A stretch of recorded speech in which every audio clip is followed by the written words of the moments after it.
For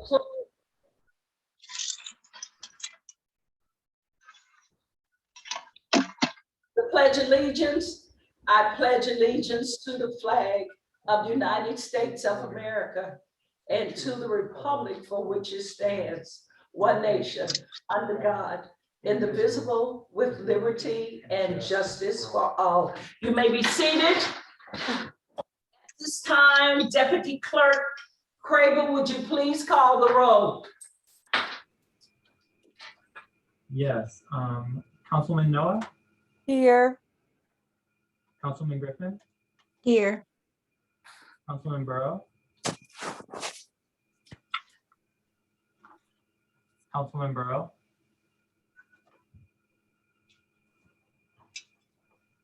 Councilman Robinette? Here. Mayor Jones? Here. Councilman Lipka? Here. Councilman Nelson? Here. A quorum is present. At this time, any citizen would like to be a part of the public comments, we ask that you would have submitted your comments on Monday, June the 21st by 5:00 p.m. Deputy Clerk Crable, do we have anyone registered for public comments? We have two, Mayor. I'm sorry, Councilman Burrow, I think, is rejoining. She must have dropped out for a second. The first comment we have for this evening came from Nick Kassoff. Chris, I have to cut off on the other line. Okay, I have you marked down. I'm ready whenever you are.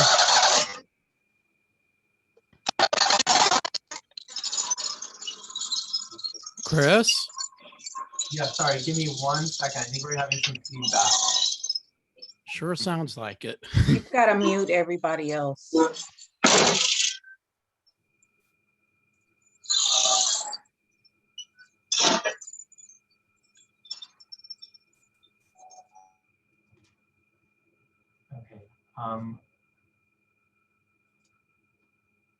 Mayor, I had to mute everyone. If you would be able to unmute your mic there in the rec center, perfect. And then if you would like Nick to go, we should be ready to go now. Okay.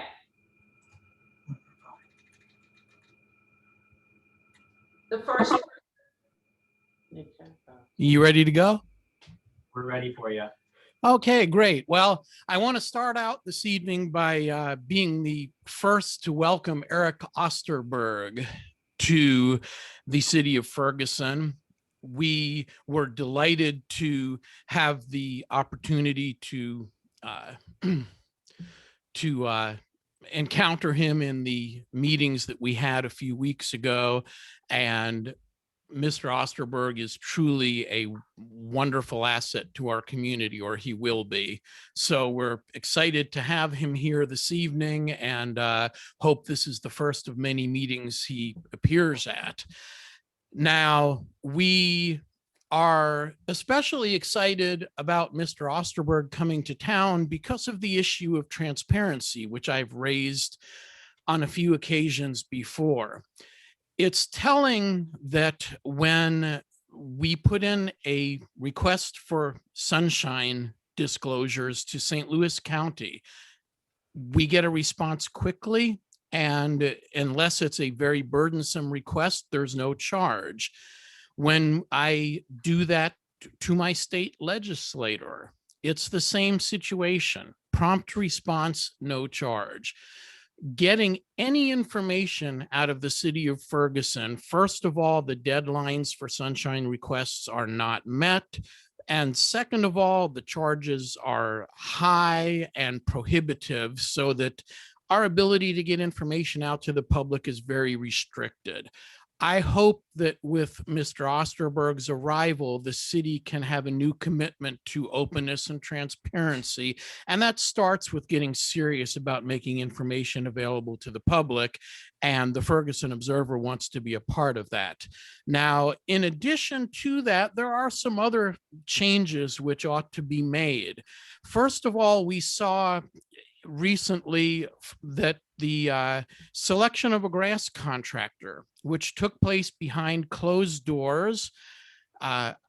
We selected somebody from Arnold, who is going to be charging us almost $100 an hour, when a contractor right here in Ferguson offered to do it for 60. We also had another issue with a resolution for a bid that was taken, and that was the contractor that was going to do the revision of the zoning code, where the city staff selected the highest bid. So there's a couple of changes that the city council could require that would make a big difference in terms of public trust and transparency, and would allow the council to be better informed. So rather than the city staff making the selection behind closed doors, giving a resolution with one name in it to the council, and the council voting by acclamation to pass it, what the city staff should do is make that recommendation, but provide all of the bids in the public packet that's posted, that can be posted with the PDF of the agenda, so that the public has a chance to see those bids before the council votes and comment on them. Put all those bids in there, and then require that the city staff submit for the public record and to the council a one-page document explaining why they selected a particular contractor and rejected others.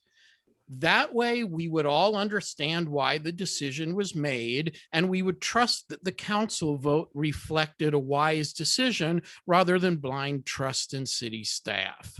So that's a change that can be made by the council, and it could be made tomorrow if they wanted to do it. One more quick thing that we would recommend, and Mr. Carey may wish to comment on this later in the evening. Missouri Sunshine Law, according to the Attorney General, allows the closing of meetings for a broad range of subjects, but it doesn't require it except for a very few subjects. We see the city council going into closed meetings almost every session lately. And for the most part, there's no need for it. We understand that there are occasionally situations that arise where decisions have to be made out of the public eye. But by and large, these closed meetings don't serve any purpose other than allowing the council to have conversations that we're not privy to. We urge the council to stop having so many closed meetings and only close them when the law requires it. So those things would make a huge difference in transparency, and they would transform the public trust in the government of this city. And hopefully with Mr. Osterberg coming in, it can be a new day here. We can have new policies, and we can see city government transformed for the better. Thank you. Thank you, Mr. Capsall. The second individual we have this evening is Laverne Mitchum. Ms. Mitchum?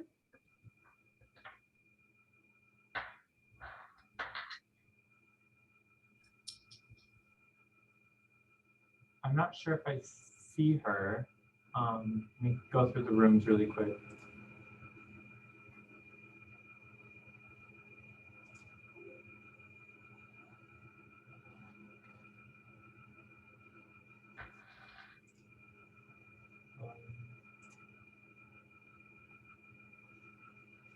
Yeah, I'm not seeing her on the screen. Maybe.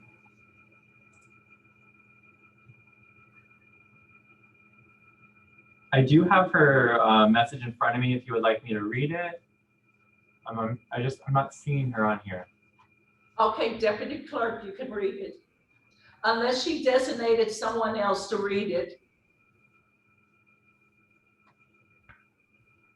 Hear none, you can read it. Okay. Good evening, Council. I will start with a statement that is constantly said of our country and of our people, and that is that we are divided as a country and divided as people at this time. As many have also said, it is dangerous, and none of us will have peace among each other in this combat field environment. This country has always had conflict, protests, and social injustice. However, January 6th, 2021, at the nation's capital clearly showed us that we are all at a new level of domestic injustice, or just domestic terrorism. Per the FBI and our intelligence agency, many of you, why are we starting with this? As we all know, I start with these statements because we must all start in our own communities in regards to unity, work together, mutually respectful conversations and meetings to produce better work relationships for our children and better world. Councilman Lipka, at the last meeting on January 8th, 2021, you read the citizen statement who did not get it in by 5 p.m. This was unfair for the rest of us. I believe I had 2 occasions which my statements was not read because I did not get it in by 5 p.m. Let me be clear. The citizens' complaints was serious and concerned me. However, you must be fair to all citizens. I am sure her complaint would not have gone unnoticed and would have been reported even if it had not been read at that meeting. My last issue and concern I have with the council meeting is the picture being painted by Nick Castle on this council. While I'm not in total agreement that the council must be transparent and should keep the citizens informed regarding everything that's going on with the city, as a former council member, I understand the purpose of closed meetings, and I also understand a former council member, I also understand as a former council member, political intentions and agendas to discredit others who are not on your political agenda or plan. Mr. Kasloff also made some incendiary statements about Attorney Apollo Carey, which I believe are untrue. Attorney Carey was hired when I was on council, and he showed himself to be competent, intelligent, and experienced. Council, I ask that every one of you lead the way of clearing up untruths and implications that this council is operating behind dark curtains and closed meetings unnecessarily. And then she signed it, Laverne Mitchum. Okay, thank you. Do we have any more comments? Those were the 2 I received for this evening. Okay, thank you, Deputy Clerk. We ask that the staff will receive the public comments and govern themselves accordingly. Public comment session closed. We move to the manager's report. Acting City Manager John Hampton, please give your report. Yes, ma'am, Mayor and Council. As again, always a pleasure to be here. Tonight, I'm going to have Elliot Leibson, Dave Musgrave, and Chief Armstrong give an update. I'm going to start with our planning and development update from Elliot Leibson, and this is going to be on things that we are completed within the last year. Elliot? Thank you. Mayor, members of council, good evening. This is Mr. Howard. Planning and development have been hard at work on projects throughout the city. A lot of positive developments have resulted from that work, which don't always get the attention they deserve. So tonight, what I'm going to do is highlight projects completed, in process, or in consideration in planning stages over the past fiscal year. So first, with regards to completed projects, the 517 and 605 South Florissant buildings, the lofts and the lot holes, which is now the dispensary, renovated and reopened. Steak and Shake reopened on New Halls Ferry. Lanero Auto Body was reopened as Complete Auto Body on Pershaw Road. And we've had 45 new businesses open in Ferguson this fiscal year. That includes 12 offices, 13 meeting places, 14 general retail, and 6 miscellaneous that don't fit in any particular category. And finally, we awarded 13 business grants for COVID assistance, totaling $115,000 over this past fiscal year. So that's what's been done. Now, what's in the pipeline, what's currently in review process or under construction. Starting with the big kahuna, Burlington, they are well underway and they expect to be open by October 1st.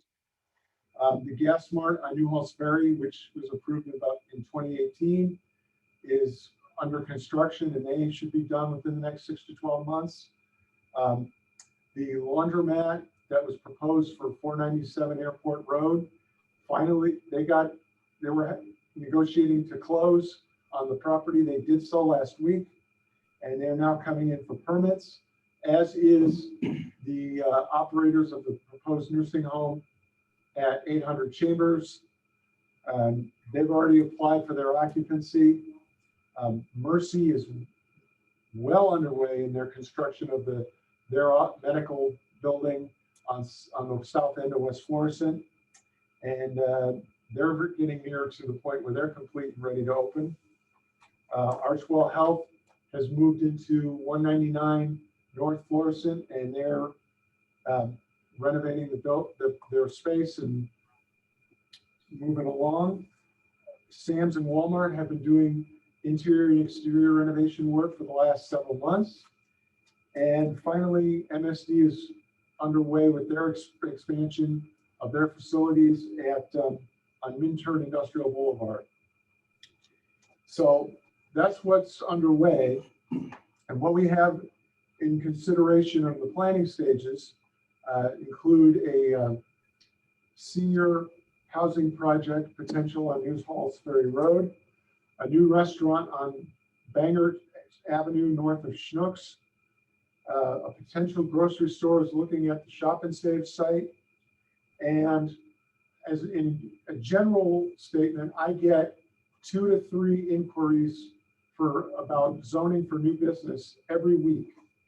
And at least one of them on an average basis actually fulfills that and applies to do business in the city of Ferguson. So ultimately what this is saying is that Ferguson is a great place to do business. The business community outside of the city gets that and wants to be here. And that's my report. Any questions? I do have a question for you, Elliot. First of all, this is really inspiring to hear all this, so thank you. I know there was talk a long time ago on West Florissant, and it was part of the grouping of the Urban League and the Boys and Girls Club, not the Urban League, I'm sorry, the Boys and Girls Club, the medical facility, and then there was talk of Field's grocery store going in. Is that still happening over there? The last I heard, and this is a few months old, so I can follow up and will, is that they're still on board. They didn't have a site, and until a site was picked out, then that they weren't going to move forward with any further planning. So I will follow up on that and get you a more detailed and complete answer. Okay, thank you. Okay, if no more other questions for Elliot, I will move on with Chief Armstrong. Chief. Thank you, sir. Good evening, Mayor and Council. The first thing I'll start with, Councilwoman Lipka, I could answer your question because there was a community event last week in that area, and the individuals that were doing Mercy, I met and talked with them, and they are still looking at trying to put a field in that area. And so several of the buildings over there have recently been purchased or are up for sale, and so that's factoring in what they're looking to do. But Brian Hayes, who's over the Mercy project, he was at the event last week. And so I had a chance to talk with him, and he did mention that. So it still is, something that they're trying to do and trying to get done over there. Okay, thank you. Yes, ma'am. So just a couple of things that I want to hit on and discuss with you all tonight. And so the first thing I want to start with is the traffic. I know we all get a lot of complaints about the traffic, and that is something that people regularly see issues and have problems with. And so as I mentioned to the council a while back, and we also put an article in the paper, the printed paper that goes out, just kind of explaining to the community, some of the changes that we were going to be doing, here at the police department, and going on a specific status to try to get more traffic details going in some of the problem areas, that we get a lot of complaints on, or some of the areas, where we're seeing, the high volume of accidents. And so just to kind of, share some information on the uptick in what we've tried to do. So far this year, we've done 97 traffic details. And so when I say traffic details, that's officers going to these specific problem areas and parking there and observing the traffic and looking for these violations that we're getting the complaints on. And so I want to compare it to, we've done 97 so far this year, where at the same point last year, we had only done 19. And so a lot of that comes with, just the time and availability that the officers have. And so us making those adjustments, procedural wise, has freed up some time where we're able to do more of this. But, we still have calls that are coming in, that we're having to hold if it's a non-emergency call before we can get there. And so just trying to stretch our resources a little bit better and more than what we have been doing, trying to combat, the problem that we've been seeing. So far this year, we have seen a reduction in the number of serious accidents. And when I say serious accidents, I'm talking about accidents with injuries. And so right now, looking at this year, we're down about 14% from where we were last year, with just the number of accidents with injuries. Another thing that is a direct connection and correlation to what we're seeing with some of the driving and just how crazy some of the driving has to deal with stolen vehicles.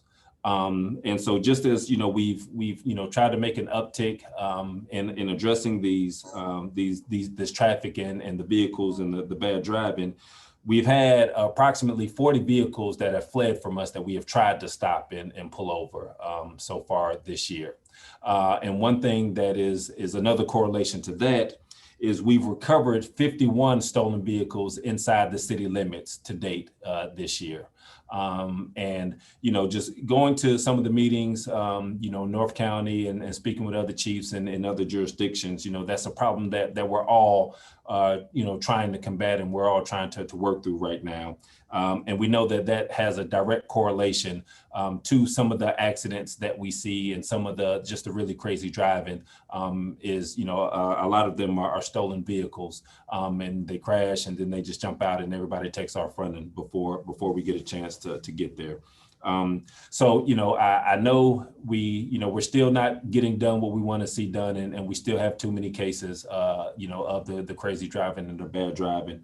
But we are mindful of it, and we are trying to throw as many resources as we have to throw at it to try to get that, better under control.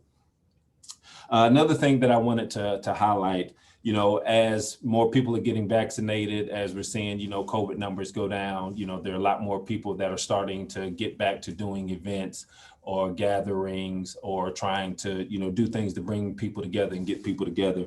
And so, we're also trying to get more back in the swing of things, if you will, with, community outreach and engagement events and such. This past weekend, there were a lot of events on Saturday for Juneteenth. And so we had officers out that were able to stop by and check in on those events and, interact and mingle with people. We visited a camp earlier today. There's a car show that's coming up this weekend that's been put on by Prosecutor Bell's office. And they are encouraging police departments to come and put vehicles in the car show to, kind of engage with people. And we'll be putting out their truck into the car show to see how we match up with some of the other vehicles. And then also, I want to thank everyone who participated and came out for when we had the individuals from CRYTAC in town. They met with a ton of community groups, the NPSC members, CRB members from PROUD, members from the Ministers Alliance, the council. I met with just about everybody on the council.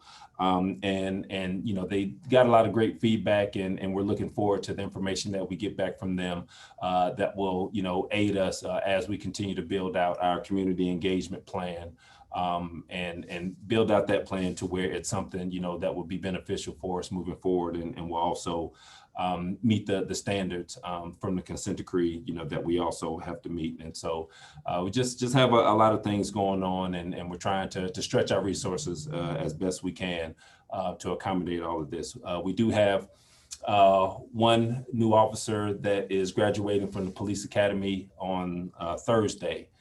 She'll be graduating from the academy, and so she'll be coming to us next week. And so we continue to try to recruit. And we have, have some people going through background checks right now, still trying to bring on some more new officers and fill some of the positions that we have. And so that's the bulk of what we have going on over here right now. So I will take any questions.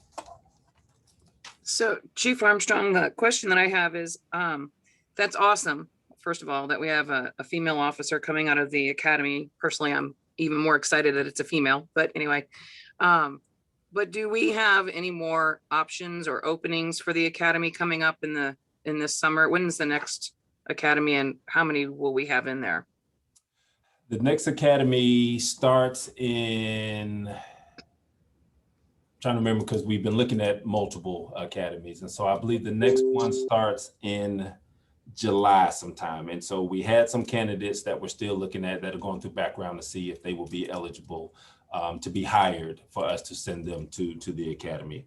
And so, I've been talking with Chief Hampton. We've been looking at some other options as far as trying to get more people into the academies and maybe spread it out more and expand beyond just the St. Louis County Academy, and maybe look to, have a partnership with some of the other academies where we could hire more people that are looking to go to the academy and go ahead and bring them, inside the organization. They couldn't go out on the road and help us out on the road, but there are a lot of things that we can have them assisting with while they're waiting to go to the academy. And so we really hadn't explored that option previously, but that's something that we're looking at. So we could kind of just have a pot, if you will, of candidates and cadets that are already, gone through our entire process and we brought in here. And so, we already have them here working and helping out in the space before we send them to the academy. And that will free us up and give us a little bit more flexibility to put more people in the academies, and we can spread them out in some of the different academies where we can bring more people coming in at the same time. So just to be clear, so that I know I'm understanding you correctly. So they're going through the interview process, they're going through the background check, they're going through the mental check and all of that stuff that we do. And then they go on the payroll, and then they have work to do, busy work, learning work, in-house work to do until the academy starts. And then you put them through the academy, and then they come out of the academy and they're ready to go on the street, or do they then have to ride along with people? Yeah, they still would have to ride. They still would have to go through the field training program, our PTO program. But yes, ma'am, the way you just explained it is exactly what we're talking about. Can they do the PTO program, the field training, before the academy, or doesn't work that way? No, man, it doesn't work that way. They have to be certified before they can go out and do that. Thank you. Yes, ma'am. So Chief, I have a couple questions. What is our current staffing level? Because I know we've lost a few folks. So where are we at now? When we will be at 34 sworn officers when the graduate comes. On Thursday? Yes, ma'am. And what's the minimum that we can sustain a police force? That varies. I mean, where we're at right now, getting below 30 where we're at right now is too low, in my opinion, for us to really put forth the quality of service that we need to put forth. But if we were to drop below 30, we would really have to change, some things and really look at, what we're doing and what we're responding to, or how we're handling things. And we would need to make some adjustments to make sure that, the serious things and the serious incidents and crimes that we have going on, that we would have people available for that. So yeah, I would say if we drop below 30, then we would really be looking at, we would have to make some changes to how we were doing things. And so everybody's worried about the speeding and the traffic calming, and we realize that there are stolen cars that are racing through all our roadways. So we do need a larger force to be able to enforce traffic, because that's like the least of what you have to worry about when you're getting calls through 911. So because we've had a recent drop, is there a reason people are leaving? I realize that everybody's having trouble ramping up and getting hires into their squads, but you know, we've increased our pay. We've done a lot of things that have helped, like, kind of entice people to stay. So I'm just curious why we have so many people leaving. It's hard to say. I mean, it runs the gamut. And so, you know, one person, they are married to someone in the military that's getting out, and they're settling in on the Kansas City side of the state. And so, you know, the officer is looking to go take a position over in the Kansas City side. And the exact same thing happened with somebody that we were looking to hire and to bring on. That person had made it all the way through our process. And right before they were about to start, their fiance, who was in a program at UMSL, found out that the program that she wanted to do was no longer offered at UMSL, and it was offered at the Kansas City, University of Missouri, Kansas City. And so that individual, so she was transferring to that school. And so he pulled out of the process at the end and went over there. So, I mean, there are a lot of things that contribute to it.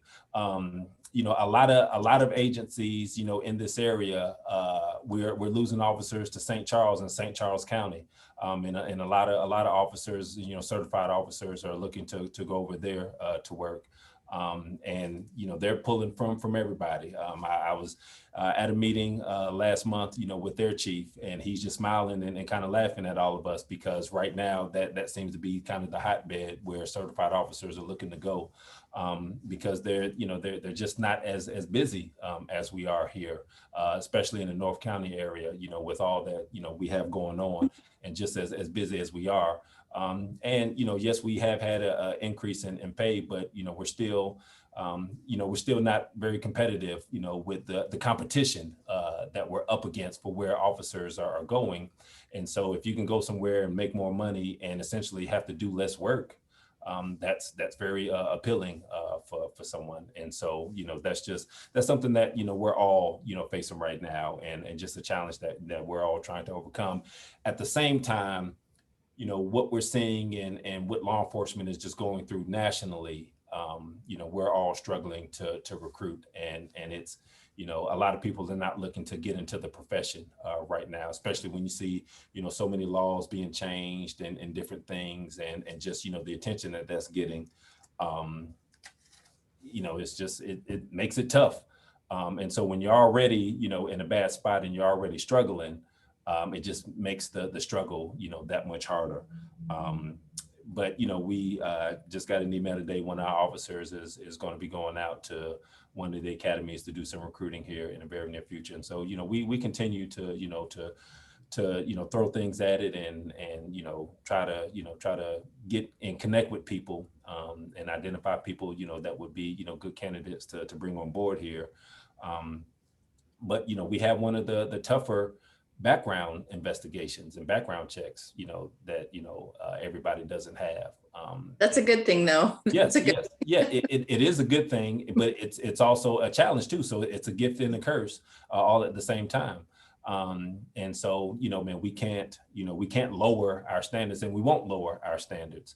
But that's something that we, you know, just have to recognize that's on the table, is with us having that, you know, it's harder and more challenging, you know, for us. And so, you know, we just have to work through the challenges, and that's what we do here. Thank you, Chief. Yes, ma'am.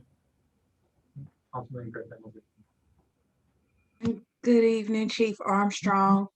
I was just listening to what you were saying about it being a national problem, and I'm wondering, because I know we've had these conversations before, but just for the public, are you looking into any alternative methods of providing public safety? I mean, because if we're recognizing that it's a national issue, are there any programs, groups, things that you've looked into outside of policing that would also bring a sense of public safety to the community that could help while we're dealing with the issue of a low number of officers signing up to become officers, basically? So, we've looked at everything. And the issue for us, like I said, the number of officers that we're at, that is we have to increase that. And so if I'm understanding, if I think I'm grasping and understanding your question, it's more so related to, some of the things that, some cities are talking about, where things that the police don't handle and don't respond to, if you will, having other entities, kind of respond to things.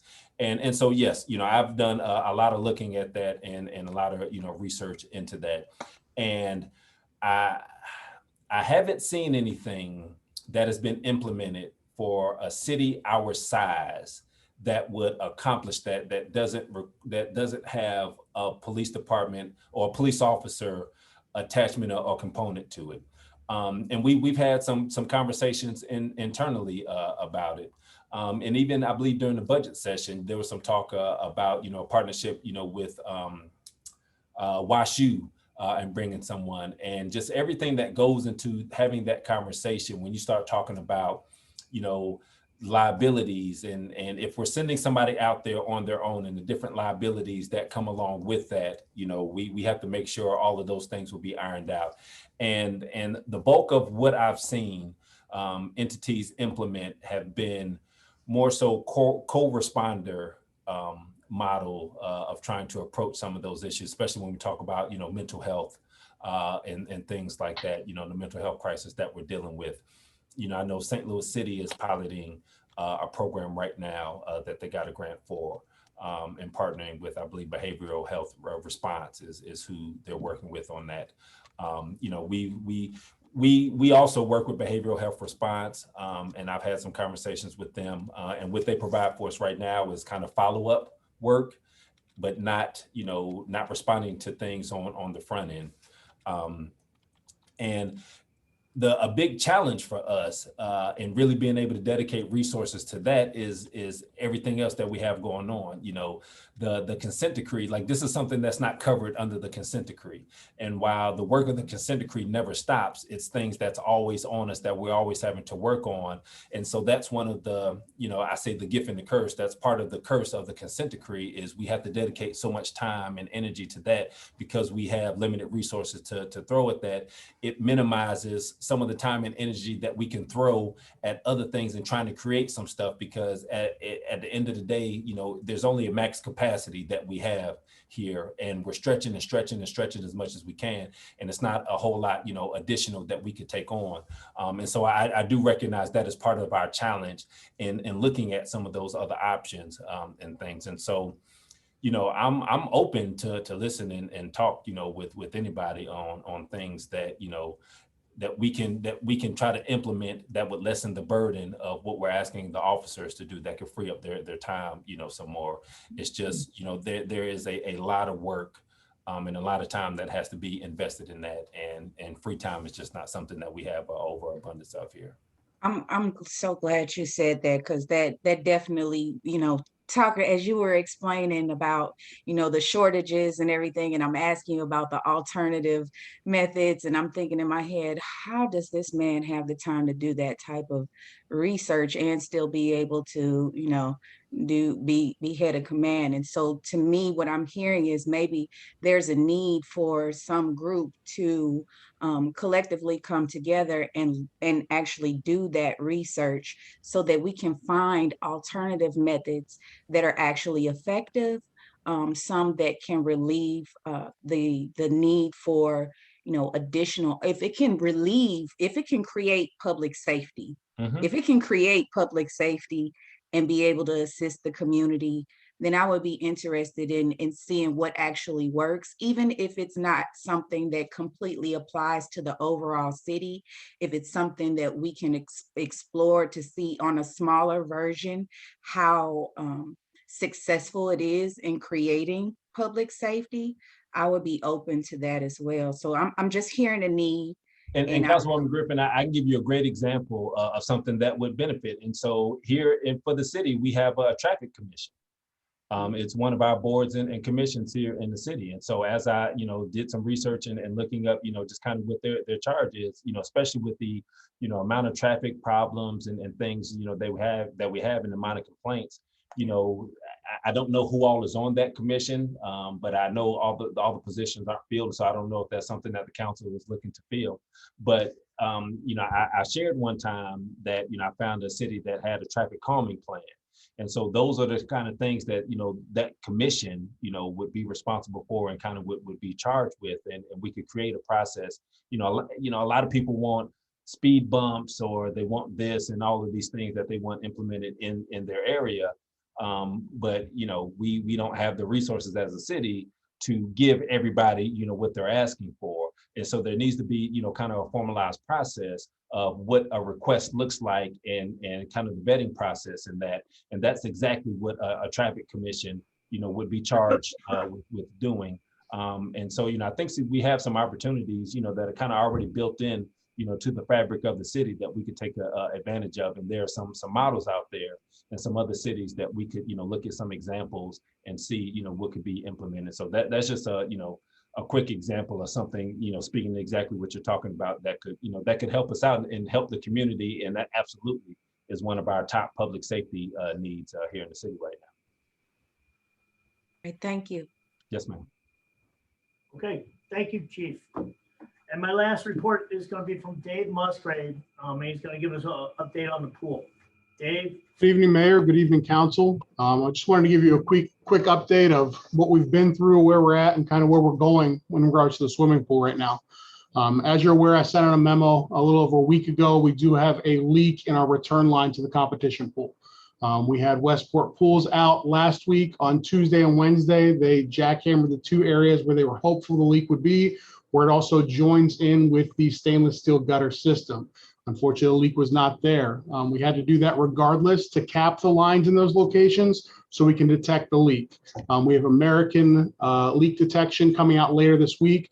They will actually be pumping helium through the line to pressure test it. They'll then be able to sense where that leak is in the return line, and we can dig down in that location, repair the issue, and put new concrete down and patch it all up.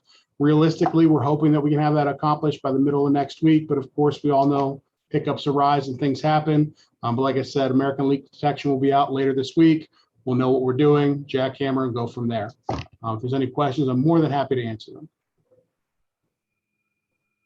I did have a quick question, Mr. Musgrove. I just wanted to know what the current capacity is on the pool. I know I emailed you that, but I was actually wondering because, hopefully when we get everything up and going, I had some folks reach out that wanted to take advantage of the pool, and they're like, what's the capacity? And I said, well, with COVID, I don't know if we're still, how that's working, but I wanted to verify that with you before I gave them the incorrect information. No, for sure. And I emailed you earlier, so you can relay it as needed, but I'll give you the answer now. Our pool capacity is broken down in two numbers. So we've got 210 bathers on the leisure pool, then 340 bathers on the competition pool. That does not take into consideration deck space, the splash pad, all those things. But we try to keep our max capacity on day-to-day under 550 people in the pool. With the current pool being closed and of course having reduced deck spacing, we're trying to keep our numbers right now under 250 bathers because we have less space to work with. So that's our tentative bather load as of right now. But officially it is 550 residents or individuals. Okay, thank you. Not a problem. Hey, Dave, can you set some people's minds at ease? I know there was some talk on Facebook concerning cloudy water in the pool that is currently open. And I'm assuming that was kind of like a one-time thing, or can you speak to that? Yeah, I'll be honest, it was a lack of training on our management company's part. I came in that Tuesday afterwards and knew exactly what it was. Our pool filtration system is what's called a DE filtration system. So the normal everyday human, that means absolutely nothing. But what had happened is they opened the release valve too soon, and some of that chemical that helps with the filtration actually got pulled back into the pool, which caused the cloudiness. So it wasn't an imbalance in the chemicals. It wasn't because of overbather load. It was just simply some residue off the actual filtration system going back into the water. They've since been retrained on how to do that properly, so it will not happen in the future. And they are monitoring the chemicals closer right now. So that's what happened. And there was no danger to anybody at the time either. No, ma'am. Okay, just wanted to have that said publicly during our city council meeting because I thought that would answer some questions. No, for sure. Anytime. Dave, I did have one more thing I wanted to mention to you, and I'm so glad you did this update because I had someone recently go to the pool and they were, just inquiring about the process and how you get, how do you, who do you go to get the residency card and all of that information. And the young ladies that were sitting there at the very front were very helpful with providing them the information. But in terms of trying to find out if they had actually signed up through the community center, like I guess at some point they wanted to refer to their manager, but they mentioned that their manager told them not to call her. And so for me, that was a little concerning because I'm like, these are teenagers, and if they've got questions, they should be able to contact the supervisor and, find out, the correct answer to provide to our residents. So that definitely kind of concerned me because we're talking about teenagers here, and we need to have, if it's a supervisor that's supposed to be on staff at that time, they should be able to contact, even if they're offsite, they should be able to contact somebody to be able to get the information that they need. Because the last thing we will want is to have, something happen and all we've got is our young people there. So I just wanted to bring that to your attention. Maybe, maybe at some point in your leisure time, you can kind of talk to the staff there, the younger ones, and just, ask them how it's going, because I want to make sure that we don't have a problem, moving forward once we do open the pool, where they can't get the answers that they receive. Oh, for sure. That they need, rather. I'm sorry. And truthfully, we've had other concerns, both by myself, other members of the public, council members across the board. We actually started scheduling weekly meetings with the pool management team. We started last week. We have another one scheduled tomorrow, but we're bringing all these concerns to them because they are the ones ultimately responsible for the lifeguards. And so we've kind of eliminated some of the middle ground there, and we're being more proactive in our approach to how we're dealing with the management company moving forward.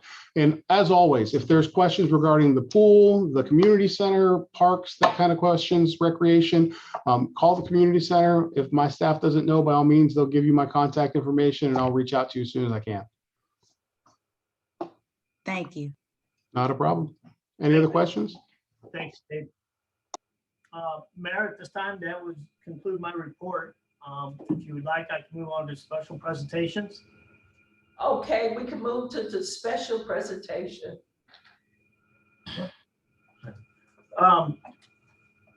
Mr. Dwayne James, if you could give us a little recap on the Twilight Run, please, sir.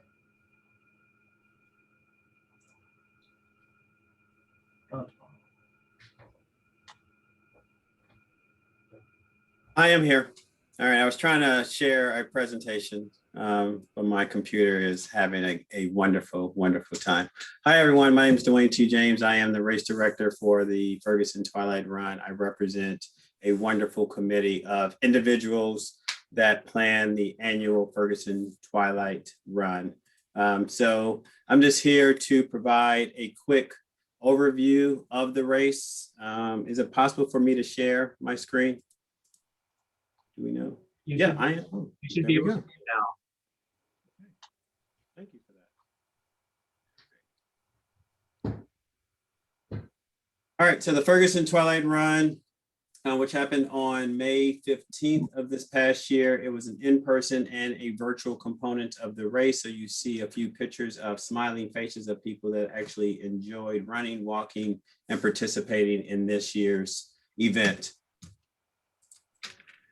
So we had over 800 registrants in the 1 mile, 5K, and the 10K, and also in the virtual component. And so 196 of those participants were virtual run participants, and 500 plus were actually in-person participants, where they started and finished at McClure South Berkeley, ran through the streets of Ferguson, and also on the Ted Jones Trail. Over 18 states were actually represented in the virtual components, and then more than 132 zip codes were represented in this year's Ferguson Twilight Run. So you can see a number of the states that actually participated in the race. This is a great outreach of the run, but also of the city, showcasing the race, but also showcasing the community and the benefits of running and walking and participating in this annual event. So $1,250 went to each of the 4 beneficiaries.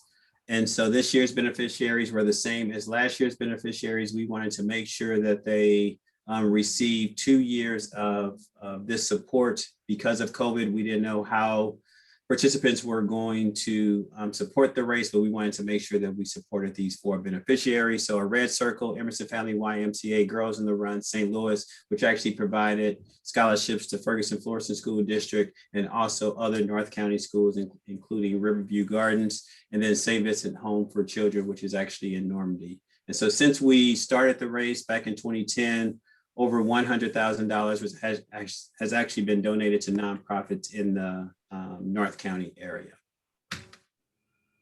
And so other great components about the Ferguson Twilight Run is not just a run or a walk. We have cheer stations along the route. Of course, our volunteers are wonderful in supporting this race, everything from street closures to packet pickup to, you see our bike patrol there. And then we actually have a concert every year. This year was a virtual concert, and our very own Brian Owens and his friends actually provided a virtual concert, which more than, I believe, 900 people actually have viewed over the weekend. So of course, we want to thank all of our wonderful sponsors and supporters that help with this event. And so the volunteers, the racing committee, but then also the organizations, institution, and individuals that provide support to this event, we can't thank them enough for their work. And of course, we want to thank the city of Ferguson. Everything from the support from the council, every member of council supported, helped in some way, in every way. So I thank you for that. Staff was phenomenal in Parks and Rec, to the police, to the fire, to staff at City Hall. All were supportive and helpful throughout the event. And we cannot thank you enough for everything that you actually did to support this year's race. And with that, we'll hopefully see you next year, May 14, 2022. 2022. Ooh, that's a hard to say. I'm gonna have to practice on that. And so May 14, 2022 is when we'll actually do the race. So the race is always the Saturday after Mother's Day. And so this will be the 2nd Saturday in May. And well, yeah, I think it's the 2nd Saturday in May. That's probably right. Okay. But the whole question now is, people enjoyed where we started this past year with McClure South Berkeley, but they, of course, they did not like the hills, but then some people liked us going back to Plaza 501. So we're trying to figure out from a planning committee, and then we'll reach out to neighborhood associations, residents, and of course the city to see if we go back to 501, if we do a combination of McClure South Berkeley. But of course, city will be the first to know of how that decision is actually made, and we'll talk to city staff, of course, police and fire to make sure that it's something that they can actually support. So with that, I thank you again. If there's any questions that you have, you can ask me now. If there's any additional questions from the residents that are part of this meeting, they can always contact me as well at racedirector@fergtwilighrun.com or on any social media accounts. Again, thank you for all of your support, your energy, your passion, and your excitement around this event and all the events that are in the city of Ferguson. And we'll see you next year. Any questions? Mr. James. No problem. Thank you. I appreciate it. Thank you, Dwayne. No problem. Thank you, thank you, thank you. Mayor, at this time, I know Dave's out in the hall, and he will be able to assist you with the nominees. Okay.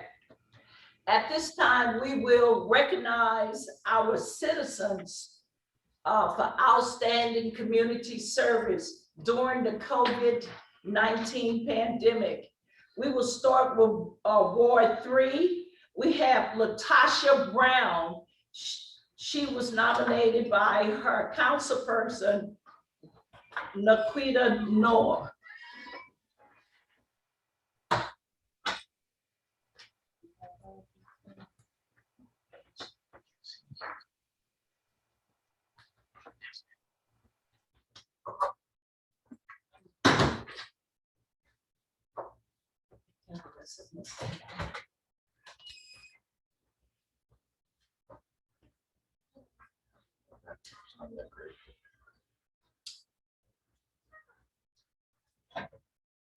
Natasha Brown, on behalf of the city of Ferguson, we would like to present you this.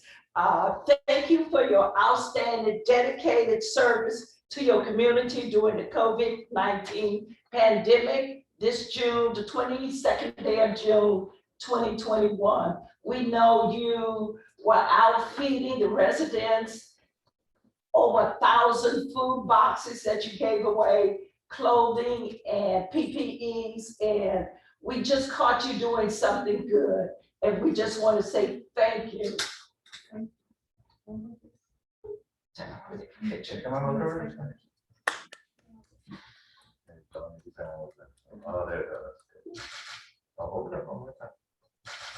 There you go.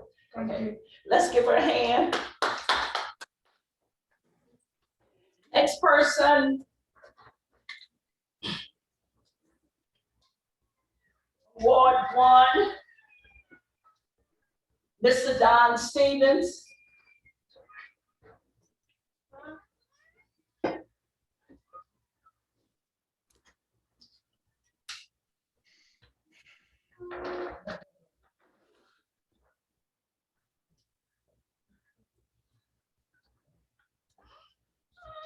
On behalf of the city of Ferguson, we thank you for your outstanding dedication, service to your community during the COVID-19 pandemic, this 22nd day of June, 2021. You were nominated by your councilperson, Phaedra Nelson. You can come in the picture, Phaedra.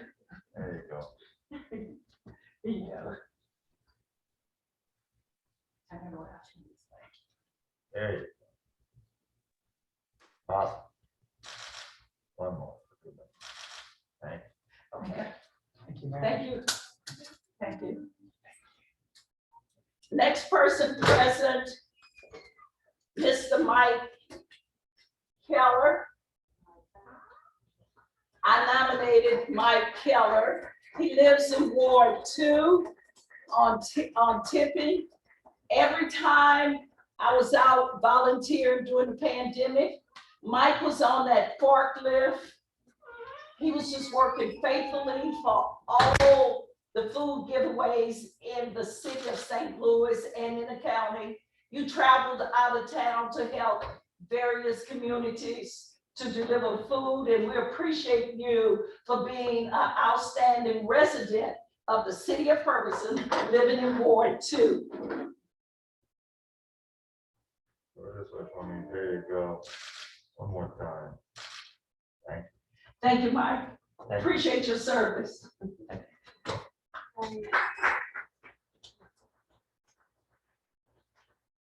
Anybody else? Anybody else? Mike brought a group of people with him. He also had Judge Jimmy Edwards here, Public Safety Director from the city of St. Louis. So at this time, another person we have from Ward 1, he was nominated by his councilperson, Councilwoman Lipka, Terry Tyson. Is he here? Okay. The next person from Ward 1 nominated by Phaedra Nelson, was Jerome Hurd. From Ward 3, nominated by her councilperson, Fran Griffin, Melody Randalls, and we have one more, Larry Jones, nominated by his councilperson, Tony Burrow. Since they're not here, their awards will be delivered to them tomorrow. Let's give them all a big hand. Thank you.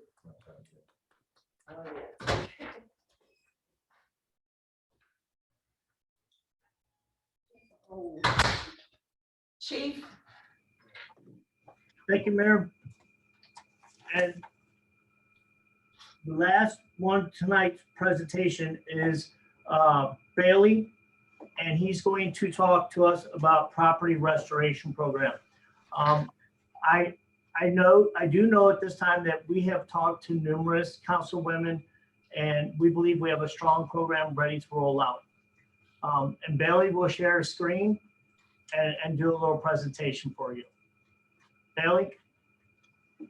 All right, thank you, Chief. Good evening, Mayor, City Council, and members of the public. Just let me share my screen here. Hopefully everyone can see that. So I have this presentation of the property restoration program. As Chief Hampton mentioned, it does incorporate some of the changes that we discussed in the last presentation of the program. And since the last presentation, we've had some discussions with other council members who had specific concerns, and we worked those out. So without further ado, I'm gonna just explain some of those changes, and I'm gonna try to keep this presentation relatively short. And I ask that any questions you have, you keep till the end. So starting with the goals of the program, the biggest one I just want to focus on is returning vacant properties to productive use. That is the biggest goal. The others are definitely great and were kept in mind for sure, but the biggest goal is returning all these vacant properties to productive use. So to start, what properties am I talking about? Well, the properties that we can do these redevelopment projects with are the post-third properties or the post-third tax sale list properties, which is held by the county, created by the county. St. Louis County takes properties that are tax delinquent to tax sale auctions 3 times. After the third tax sale auction, they place them on the post-third list. And that is what that is the property that I'm talking about. So to acquire a property, you must be a Missouri resident or appoint a Missouri resident. You have to bid at least what is owed on in back taxes on that property. And then from there, you'd have to clear the title before you even start doing the work. So the biggest hurdle that process poses is the back taxes being owed, and on average in Ferguson on a property with a structure is $16,264. And then the average assessed value of that structure is only $6,000. So you have developers who are interested in these properties, but not interested in paying $10,000 for a property when it's only worth, $10,000 more for a property than what it is worth. So, the great benefit of this program is that when we take those properties from the county, that back taxes, the $16,000 owed on average would be wiped, and a developer or an individual can come in and take that property and redevelop it with an agreement with the city, and redevelop that property. Currently, the city takes 10 of these properties per year and demolishes them. And so we're talking about something that's sort of related to that as well. So I want to give a quick overview of of the post-third properties and city-owned properties within the city. As of now, these numbers might be a little off, but as of November 2020, the post-third list had around 127 vacant lots. So that's a lot without a property or without a structure. And then the city has around actually 58 now vacant lots as well, because that last category, the demo 2020, those properties are now demolished and they are now vacant lots. So on top of that, we have around 19 properties with structures that I have received interest in from developers. And on top of that, we would have 15 more properties that have structures on them. So those would be potential demolition properties. So let's talk about the process of acquiring these post-third properties and what the plan would be for the future. Right now, the county only releases their post-third tax sale list once a year in November. So every November, they'll release that list. In December, we will then survey the post-third list. As I just showed you, break it down based off of the ones that have structures and the ones that don't have structures. The reason behind that is many developers are really interested in those properties with structures. It's easier to develop, redevelop those than it is to develop from the ground up. It's more expensive to reconnect utilities and stuff like that. So we'll survey the properties and we'll get a request for proposals out in December. And then in January, we'll acquire those properties. We'll start the process of acquiring those properties. And that takes a little bit of time. We have to adopt an ordinance at the city level, and then the county also has to, the county council has to meet and approve these things as well. So, so again, this is kind of hinging off of that post-third list being released in November. And so I want to kind of demonstrate how this is also related to the demolition properties. So my plan for the future is to have a better process for getting these properties on a demolition list and then getting them demolished in a timely manner. So so with the process of the redevelopment through property restoration, starting in November, we also want to start the RFP and acquisition of the demolition properties in November, but this would be the following year. This is because any properties that aren't developed through this process in the previous year would be candidates for demolition in the next year. And this also gives us a lot of room to demolish any properties that we may have had to take back in a default of an agreement or that poses liability to the city. We would be able to demolish those in the next year. So that starts in November, and we send out the RFP for demolition, start the acquisition process for those properties, and then we award the bid in December or January. And from there, we would shut off utilities, and we have to get an asbestos survey for each demolition property. So we would get those done as well within the February and March timeframe. As I mentioned before, acquisition takes a bit of time, so that's why we're kind of giving a time frame here. And then before June of that year, so before the end of our fiscal year, we would have those properties demolished. So that's kind of the future plan. And because of this process and this program has been kind of a long time coming, we do want to start this a little early this year. So I have these dates on the bottom, kind of depicting that. So we want to start, even though the post-third list what hasn't been updated this June, we want to start sending out those requests for proposals of our previous demo properties that we already own. We're going to send that out starting tomorrow.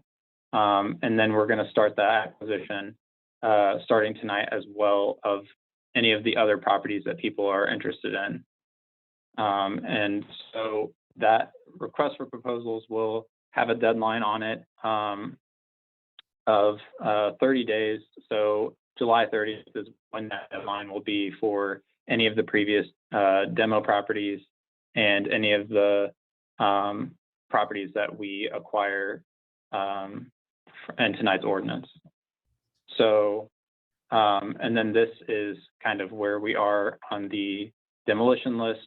We would start this in November of this year. So I want to kind of breeze over the next portion of this because we've already seen this. This really hasn't changed much at all. The process of application is really straightforward. They submit an application, the city goes and reviews it. And from there, we draft a redevelopment agreement with them. We take that to the council and the council will approve. From there, we acquire the properties if we have not already acquired them. From there, we sign a quitclaim deed, giving them ownership. And then we also sign a quitclaim deed giving us ownership in the event of default. And from there, the redevelopment can start. And that's the review criteria is basically, we're just looking to see, do they have the funds that they're saying it's going to take to make this property up to building code standards. And this is really just a depiction of that, same process that I just explained. And the difference between a developer and an owner occupant application is we are asking developers to qualify before they submit an application for any properties. This is to streamline the application process and also provide us a list of qualified developers and pinpoint demolition candidates in the future. So the way it streamlines it is we get that financial information at the front end, so they don't have to give us specific financial information every single time they apply for a property, considering most of these developers are going to try to do multiple properties. So with that, this is a depiction of that again.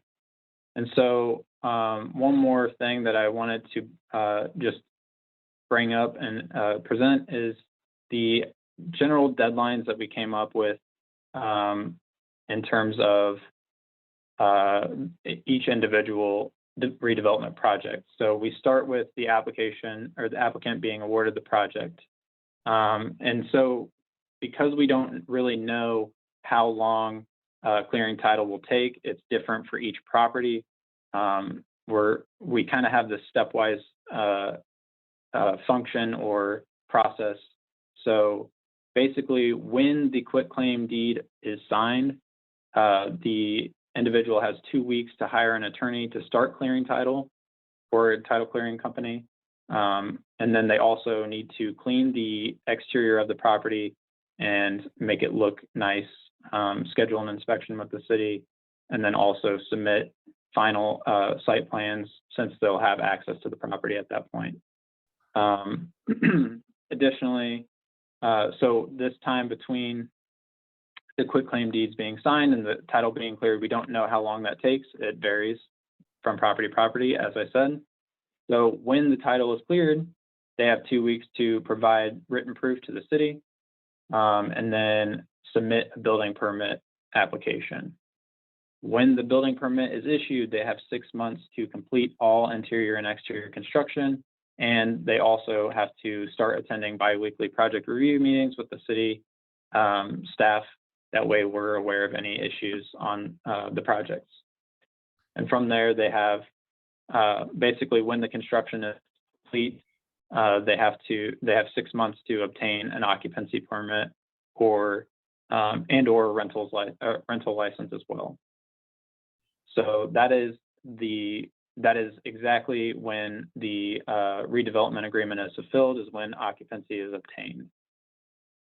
So that, not sure if my computer is frozen, but that is all I have tonight. I do want to keep my contact information on the screen just to give anyone the opportunity to reach out to me if you have any questions or if you need anything regarding the program in the future. With that, I'm opening to any questions. Bailey, my name is Marcia Parks, and I have a developer who is in the process of developing some properties, some derelict properties in Ferguson. I think I maybe called you a few times and left a message, but I guess I need to know, he needs to obtain the application from City Hall. What's the process for the developer to receive the application? Yeah, so all of the application information will be available on our website starting tomorrow. I'm not going to give a specific time for that, but it will be up tomorrow. Should be up around 9 a.m. But I have heard the weather recently, so I'm not going to make any promises, but I have to go in and manually publish that. But I'll try to get it up tomorrow at 9 a.m. Okay, but it should be up at least by Monday, you think? Oh, absolutely, yes. Okay. Okay, thank you. No problem. Hi, babe. Mayor, Mayor and Council, and anyone listening, this is a time for the council to ask the questions to Bailey. And if you have any questions from anyone else, please call Bailey and or send him an email. Thank you. Bailey, that was a really good presentation. This is Naquita. Will you have this presentation on the website anywhere? I can make it available on the website. I was actually thinking of putting out some sort of informational video instead. I think that might be a little bit more helpful, just explaining the process rather than having slides. I don't think it's that, I don't think the slides are very helpful on their own. So, but I do have also a overview guide on the website right now. So that's being published with that as well. Oh, well, that'll be great. Secondly, are we going, well, the city of Ferguson, are you all going to publish the properties on the website, or it'll just be up to the person or the development company to research that on their own, the properties? Yeah, the properties are going to be on the request for proposals that are sent out. So they'll be on the website, and I'm going to try my best to keep up to date any properties that are under construction. I'll have a place on the website where it'll show current development projects under the program, and so the only problem is that, as I stated, the county doesn't update their post-third list until November of every year. So I can't keep up with the number or all of the properties across the board. And I can't say whether or not any individual property is available through the county unless someone asks me. I can look up individual properties, but it's really hard to do on a large scale and keep a large list up to date, if that makes sense. It does. Thank you, Bailey. No problem. Councilman Griffin has her hand up. Hi, Bailey. Hello. So I just wanted to go back to our original. I know when you first brought this up, we had brought up some concerns, and I hear us talking about the demo versus the actual restoration. And so I had a couple of questions in regards to the demo. I know we had talked about this before. You had mentioned that, some houses will be determined to be demoed. And my question when you presented that at the time was, who is it that determines which houses get demoed and which are available for restoration? That was originally a question that I had asked. Could you kind of, and then it was also, well, let me let you answer that one first. So that's kind of, I tried to explain it and got a little, I think got a little quick. So with this process here, we would start basically with the post-third list being released in November. We start with all of those properties on that list being available for redevelopment. And then that's why next November, we would basically take any of the ones that people weren't interested in, and that would be our potential demo. And if we have more than what we have or what we have budgeted, then from there we would do an assessment, and all of our code enforcement would do inspections on the properties, and we would determine which of whatever of those properties are left would be actually on the demo list. So that's why right now, if you look at our map, we have 15 potential demos. Obviously, in the past, we've only done 10. So let's say we did 10 next year. Those 15, we'd have to narrow that down. And we are going to have our code enforcement go through those 15 and before November, and then we'll have the RFP sent out, and all that will go as I explained before. So okay, hopefully that makes sense. Yes, that definitely helped explain. And then you also mentioned, just can you clarify for me? You mentioned starting in July this year we would do something, and then the person would have 30 days. Could you kind of go over that part again and explain that part? Yeah, so we have 2 requests for proposals going out starting tomorrow. The one is going to have all of the properties on it. As I said, all of the post-third properties will basically be available. And then the other one is going to have a deadline for July 30th. That's for all of the previous demo properties. So all the ones that we took off from last year's demo because people were interested in them. So those, we have a deadline on those because we're looking to get those developed. Those are properties that are already in the city's name. We can get those out the door. And that also includes any of the properties that were that are on the ordinance for tonight. So we're asking to acquire a few properties from the post-third list that are still available. Basically, that's for all of the properties that people have expressed interest in. So, but that is the RFP. So. Okay. And then I did want to ask you, you mentioned the need for the city to adopt an ordinance and for St. Louis County to adopt an ordinance. Could you explain what the purpose of the ordinance would be? Yeah, so basically the ordinance is for the county requires the city council to give the city manager authority to acquire the properties from the county. So we have to go, we have to acquire the properties before we can move forward with the redevelopment. So the ordinance would just be to allow for that to happen at both the county level and our city, correct? Yes. Okay. I think.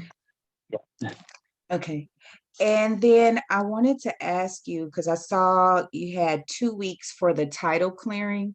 How long does it generally take for us, the city, to clear a title? I'm not suggesting that we do it. I'm just saying, are you aware of how long it takes for the process to clear a title generally? I do not. It can take anywhere from a few weeks to a few months to potentially a few years. It just depends on how many people have an interest or some sort of deed on the property, or some sort of lien on the property. So it depends on how long the property's been vacant, how many owners there have been. There's a lot of legal issues that are brought up in clearing a title. So it just depends on the property. So to clarify, this isn't 2 weeks to clear the title. Once the title is cleared, they have 2 weeks to do the stuff underneath that. So that they have to provide us proof and stuff like that. That's how this slide is laid out, if that makes sense. Okay, so the 2 weeks is just so that they can inform the city that, hey, we are taking the steps. We have initiated the steps to start clearing the title. That's what you're saying. Correct, yes. Yeah, because I'm looking here and it says provide written proof of the title insurance, all liens cleared. So that's not what we're asking within a 2 week time frame.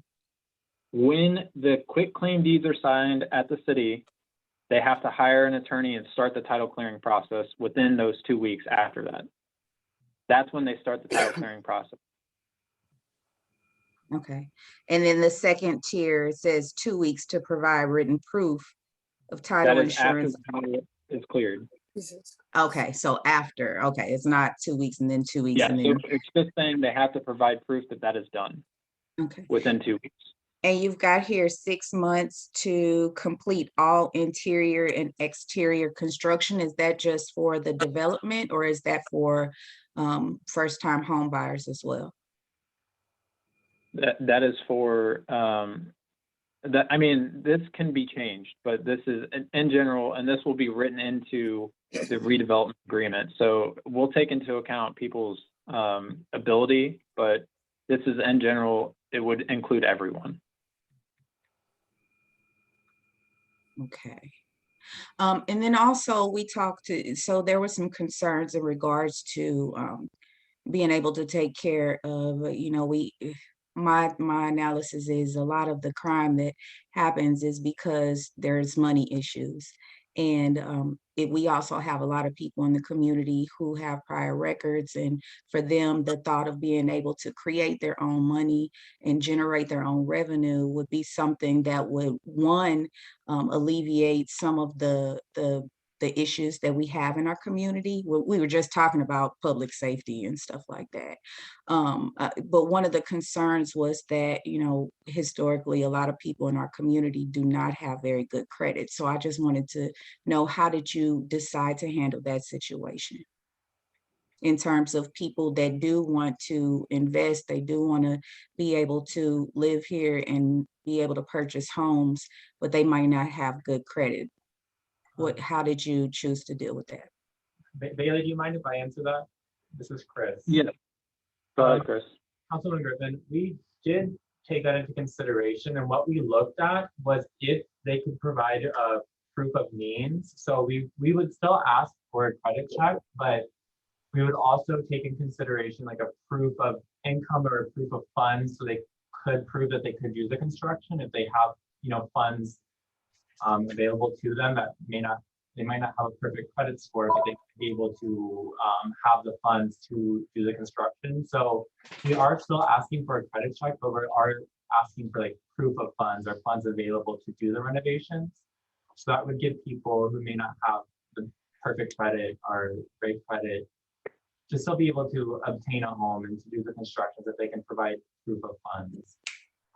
So the credit check will be a requirement, but it's not going to be something that would eliminate them from being able to go through this process. Exactly. Yeah, it's something that the city needs to require. It's something that something that the city needs to require, but we're giving them another option. So if they have a proof of funds or something that they can acquire the home and do the construction, we're letting them submit that as well. So it's not it's not just the credit check, it's credit check or proof of funds or other means to do the renovations. Great, thank you, Billy. Thank you. Councilwoman Linda Lipka has her hand up. So Bailey, can you hear me? Yes. Okay. First of all, great work. Thank you so much for putting all the thought into this. And thank you also for taking our concerns the first time you did this presentation seriously and with earnest and going back and thinking some of this through. So thank you very much Absolutely. for that. So the one thing you and I've talked a little bit about is we have the demolition program, which we all know is very important because we got to get rid of these derelict buildings if they're not going to be restored. But now we've created vacant lots. So I realize that you've mentioned on more than one occasion that it's tougher to build from a vacant lot up because you have to get all of the utilities and all of those things reinstalled or installed.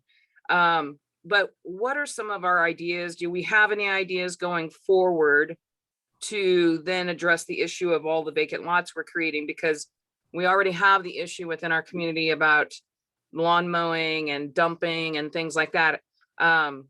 What are some thoughts? I know you've been so focused on this, I'm kind of asking you to step out of this and step into something new. But what are your thoughts in terms of ways to utilize these vacant lots, or do we even want to take ideas if people want to submit ideas for these vacant lots? What are your thoughts there? Can you kind of expound? So right now, I don't know that we have anything. I mean, we have a program that's sort of essentially asking the adjacent owners to these properties if they're interested in acquiring the properties for expanding their yard, expanding their house, things of that nature. So that's kind of one thing. There are also other circumstances where some of these lots are together. So we have two lots next to each other. We can combine those lots and make it more attractive for development. So we're not necessarily we don't have our hands tied behind our back with some of these properties, but a lot of them, some of them are going to be more challenging than others. So I do think, we're open to any ideas, but we do have some interest in some of these vacant lots from adjacent owners already. So some of those we can work with people individually right now and see what we can do to get those back to productive use. That's another thing. Like I said before, we're just focusing on getting it back to productive use. If we can get an adjacent owner to start paying taxes on that land, then, if they're gonna also upkeep the land as well, that's obviously a huge benefit to the city, the neighborhood, the residents that live on that street. So we're always down for that. So. All right. So yeah, so that's one thing too. I just wanted the citizens to know that there is a vacant lot program that the city does have. Councilwoman Lipka. Yes. We're also about to tell you, go ahead, Chris. We're also looking into potentially, after we do the adjacent lot program, if nobody's interested in those properties, we're looking at potentially maybe going out for an RFP for local realtors, preferably, to potentially sell off those pieces of land. Of course, we'd have to let people know that there might be liens or something against that land. But we're also looking at selling the land that people are not interested in. So Bailey mentioned there was some properties that are going to be extra difficult. Maybe looking at selling those properties instead of trying to give them away, or giving people an opportunity to buy it if they're interested, as a third program on top of everything Bailey already mentioned. Okay, good. I knew that was something we threw around, but you guys had so much going on at one time, and these are all things we talked about. I didn't really know exactly what's been put into a streamlined thought process or an action plan. So that's awesome. Yeah, that one's getting hammered out, but the other two, Bailey has been kind of working with John and I on getting that stuff, ready to roll out. But the other one is still in the development process more. So you should be seeing some things coming out here shortly after this one gets rolled out, the property restoration program.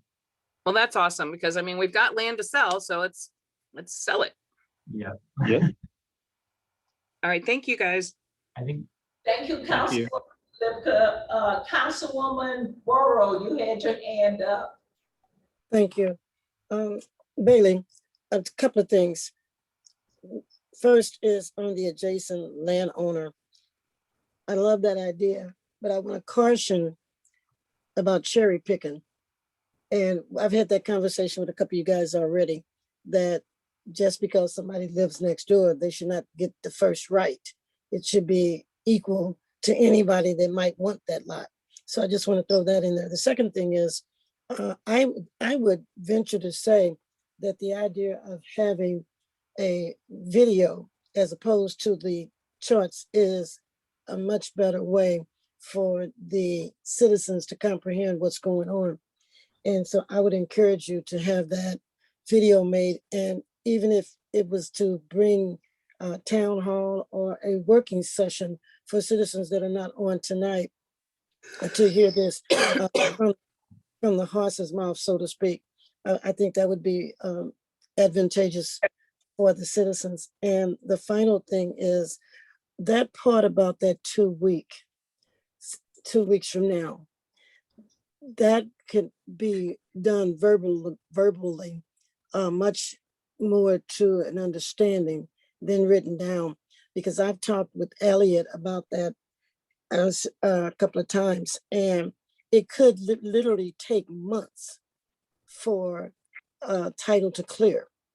And there are a lot of things that need to be learned about clearing a title and the expense of getting a title cleared. That was not mentioned here. And that is a huge expense for somebody that is strapped for cash. So I think that needs a little bit more broadening. It's a little bit too broad for some of the people that would be interested in this program. Do you agree? I mean, I think I understand what you're saying. And yes, the title clearing process is the biggest hurdle to redeveloping these properties across the board. So yes. Okay, so if we could work that out, and I do appreciate everything that you took and made it much more clear for everybody. I appreciate the work you've done and everybody that was involved. Thank you so very much. Thank you, Councilor Burrow. We are going to move on. I am asking that the council members that still have questions, please contact Bailey individually. We are going to move on. The special presentation is now closed. We're going to move to our consent agenda. And so we are going to go to the appointments of boards and commissions. We ask that when you make a motion and a second, that you will state your name, and that will give Deputy Crable an opportunity to write it down so we don't have to repeat it. We're going to the reappointments. For the Board of Adjustments, we have Vivian Fox. She's being reappointed to the Board of Adjustments. The mayor makes the appointment and the council approval. Is there a motion in a second? I'll make a motion. Second, Figure Nelson. So move. Are you ready to vote? All in favor say aye. Aye. Aye. Any opposed? The ayes have it. The Citizen Review Board, Patrick Chandler and Ricky George. We have a motion in a second. I didn't, Mayor, would you repeat that? I didn't hear that. Citizen Review Board reappointments, Patrick Chandler and Ricky George. Tony Burrows, so moved. Frank Griffin, seconded.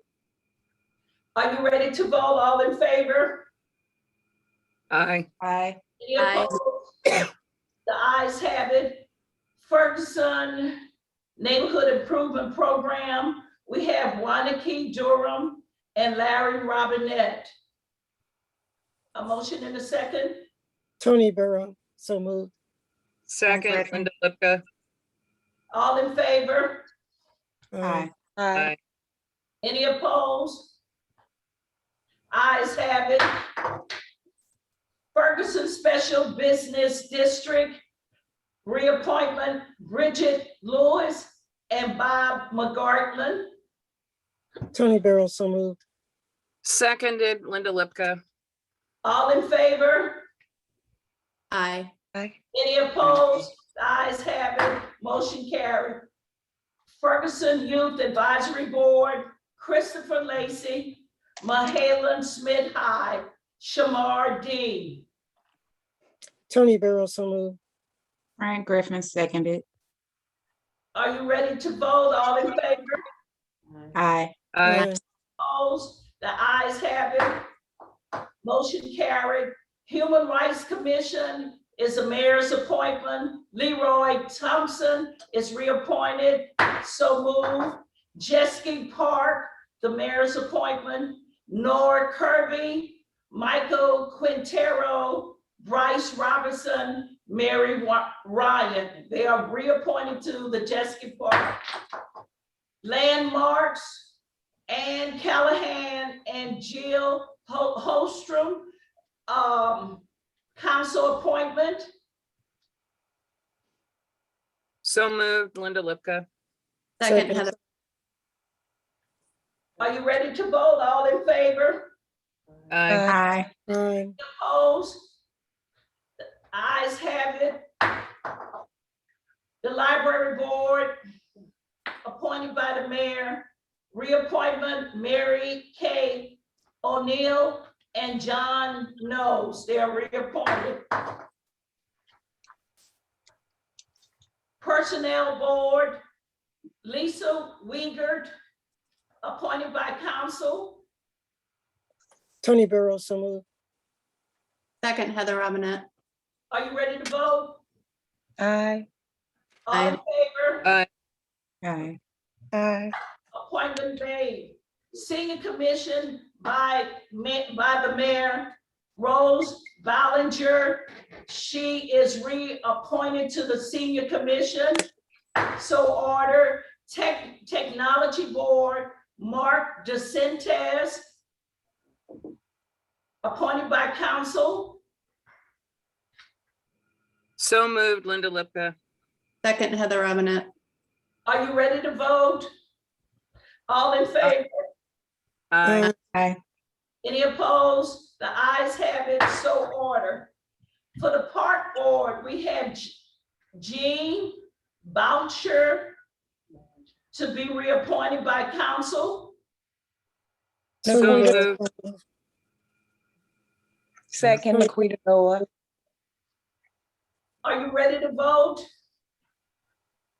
All in favor? Aye. Aye. Any opposed? The ayes have it. She's been reappointed. New applications for the Ferguson Special Business District. We have Robert Chabot and Robin Shivery. Shively and Rob Chabot. Shivery, okay, thank you. Tony Burrow, so moved. Seconded, Linda Lipka.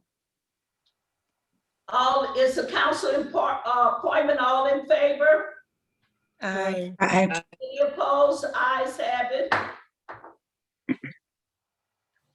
The Human Rights Commission, mayoral appointment, Jacqueline Lewis and Arlene Parker. Jacqueline Lewis is from Ward 1. Arlene Parker is from Ward 3. They're now being appointed to the Human Rights Commission. So order. Becky Mueller for the library board, appointed by the mayor. So ordered. Angelique Kidd for the Citizen Review Board. Is there Tony Burrow, nomination? Tony Burrow, so moved. Frank Griffin Noah seconded. Are you ready to vote? All in favor? Aye. Any opposed? The ayes have it. Deborah Curry, she's being appointed to the Senior Citizen Board by the mayor. So ordered. For the Economic Development Tax Commission, we have Laura Madruskit. She is representing the Ferguson Florissant School District. Retta Days representing St. Louis County. And we have Melody Randalls from Ward 3. They are a mayoral appointment with council approval. Tony Burrow. I'll move. Naquita, no, a second. Are you ready to vote? All in favor? Aye. Any opposed? The ayes have it. If I miss any other appointment, would you please let me know and we can amend the agenda for tomorrow night. Thank you. The next item on the consent agenda is the annual liquor license. Deputy, would you please read the liquor license approvals? Yes, so Mayor and Council, I did send you a list of candidates. I will read them to you, but I want to let you know one person has pulled out of the liquor license saying that their building does not serve liquor anymore. So they're stepping back right now. So I will read you the list of everybody who has submitted everything that we need to approve a liquor license and we're good to go with for your approval. So we have Vincenzo's, Walgreens, Sam's Meat Market and more, Quick Trip 676, Monterey Cigar Lounge, Schnucks, Drake's Place, Hollywood Entertainment, The Gala Rose, Emerson Electric, Sodex Management Inc., Cosmos Bar and Grill, and Paul's Market. And then the list that you had also had Wingstop. They have requested to pull back right now, but we might bring them back up at a later time. What is the one that you said with numbers? 626? What is? Or 676, that was Quick Trip. I think that might be their address. That's their store number. Their store number. Oh, okay. I was like, is there a new place opening called 676? No, it's Quick Trip and that's their store number. Okay, thank you. Yep. Okay, you have heard the report from Deputy Clerk Crable. What is your pleasure for a motion and a second to approve the liquor license for the various businesses? Nelson, so moved. Phaedra Nelson moved. Second, Linda Lipka. Second by Linda Lipka. Are you ready to vote? All in favor? Aye. Aye. Any opposed? The ayes have it. The businesses have their liquor license so ordered. Our next item on the agenda is a proclamation. It's the designation of July as Park and Recreation Month. And it reads, whereas parks and recreation programs are an integral part of communities throughout this country, including Ferguson, and whereas our parks and recreations are vitally important to establish and maintaining the quality of life in our communities, ensuring the health of all citizens and contributing to the economic and environmental well-being of a community and region. And whereas parks and recreation programs build healthy, active communities that aid in the prevention of chronic disease, provide therapeutic recreation services for those who are mentally and physically disabled, and also improve the mental and emotional health of all citizens.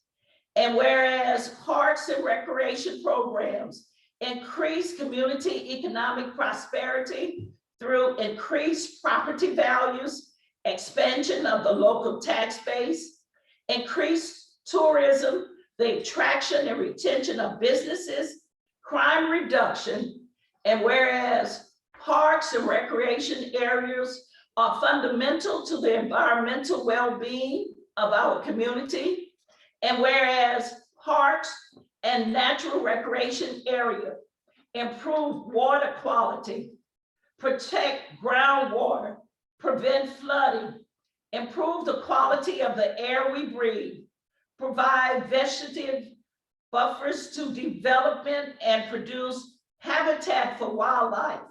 Whereas our parks and natural recreation areas ensure the ecological beauty of our community and provide a place for children and adults to connect with nature and recreate our outdoors. And whereas the U.S. House of Representatives has designated July as Parks and Recreation Month, and whereas the city of Ferguson recognized the benefit derived from parks and recreation resources. Now therefore be it resolved by I, Ella M. Jones, Mayor of the City of Ferguson, Missouri, on behalf of the Ferguson City Council, do hereby proclaim that July is recognized as Park and Recreation Month in the city of Ferguson, presented this 22nd day of June, 2021. So ordered. Our next item on our agenda, resolutions. Resolution number 2021-14. Without objection, we're introduced by council members present. Hearing none, Attorney Carey, to please read the resolution. Yes, ma'am. Resolution number 2021-14, a resolution of the City of Ferguson, Missouri, approving and adopting a budget for the 2021-2022 fiscal year. Acting City Manager Hampton, could you please explain? Yes, Mayor. At this time, I will have Lexi, our Finance Director, explain. Lexi?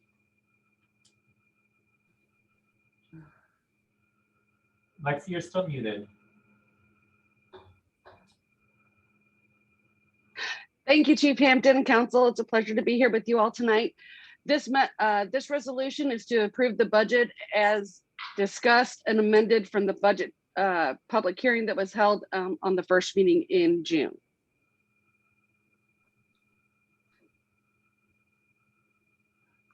Has anything changed since then? No, no. No, ma'am. Okay. Is there a motion and a second for approval? So moved, Lipka, or sorry, Heather, go ahead. So moved, Heather Robnett. Seconded, Linda Lipka. Deputy Clerk Crable, could you please call the roll? Councilman Noah?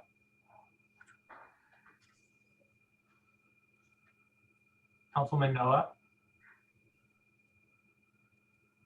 Aye. Councilman Griffin? Aye. Councilman Burrow? Aye. Councilman Robinette? Aye. Mayor Jones? Aye. Councilman Lipka? Aye. Councilman Nelson? Aye. Resolution number 2021-14 passes. Resolution number 2021-15. Without objection, we're introduced by council members present. Hearing none, Attorney Carey, please read the resolution. Yes, ma'am. Resolution number 2021-15, a resolution of the City of Ferguson, Missouri, adopting a capital improvement program for the city for the 5 fiscal years of fiscal year 2021, or excuse me, 2021 through 2020 through 2022, excuse me, through fiscal year 2025-2026. Acting City Manager Hampton, could you please? Once again, I'll refer to Lexi, our Finance Director. Lexi, please. Thank you again, Chief Hampton. This is just to approve the 5-year capital improvement plan that was discussed last October. It was discussed in October of 2020. Per our charter, we have to have the 5-year capital improvement meeting in the month of October and have it presented to the council by November 1st, which was done. And then we do not actually do a resolution to approve it until we do our budget in June. I'm not sure why, but that's the way our charter reads. So it's just to approve the plan that was discussed back in October. I see Councilwoman Burrow's hand up. Thank you. It's been up for a minute because I was trying to get to you before we left the board commissions. There was a mistake. I just verified it that Ricky from the CRB resigned. and his name should not have been there. I thought maybe you had gotten something different, but he resigned. Oh, he resigned?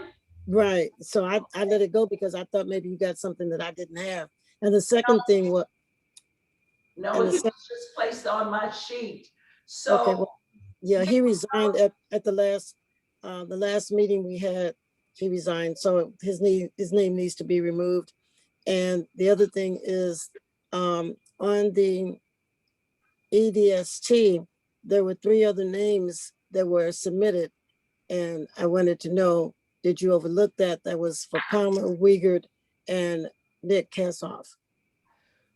it's one from each ward. And if you go back to the minutes of April 27th, Steve Wiegert was appointed to the Economic Development Board in April for Ward 2. Okay, That's in your minutes from April 27th. and Ward 3, well, if we were to go back, you and I had a conversation that I would be making some appointments to this board if you want to go back, and I can go back to those minutes as well. And that's not happening right now. And it has not happened since you've been making these appointments to this particular board. It has not happened that one time. And so what about the 3rd ward? Can you tell me that? Melody Randall came from the 3rd ward. And I would like to have a discussion about that. And I know it's a marital appointment, but I'd like to go back and I can pull my file of when you told me that there would be no problem for me to make appointments to that board. Councilwoman Borough, can we have this discussion offline and correct it later? Certainly. Thank you.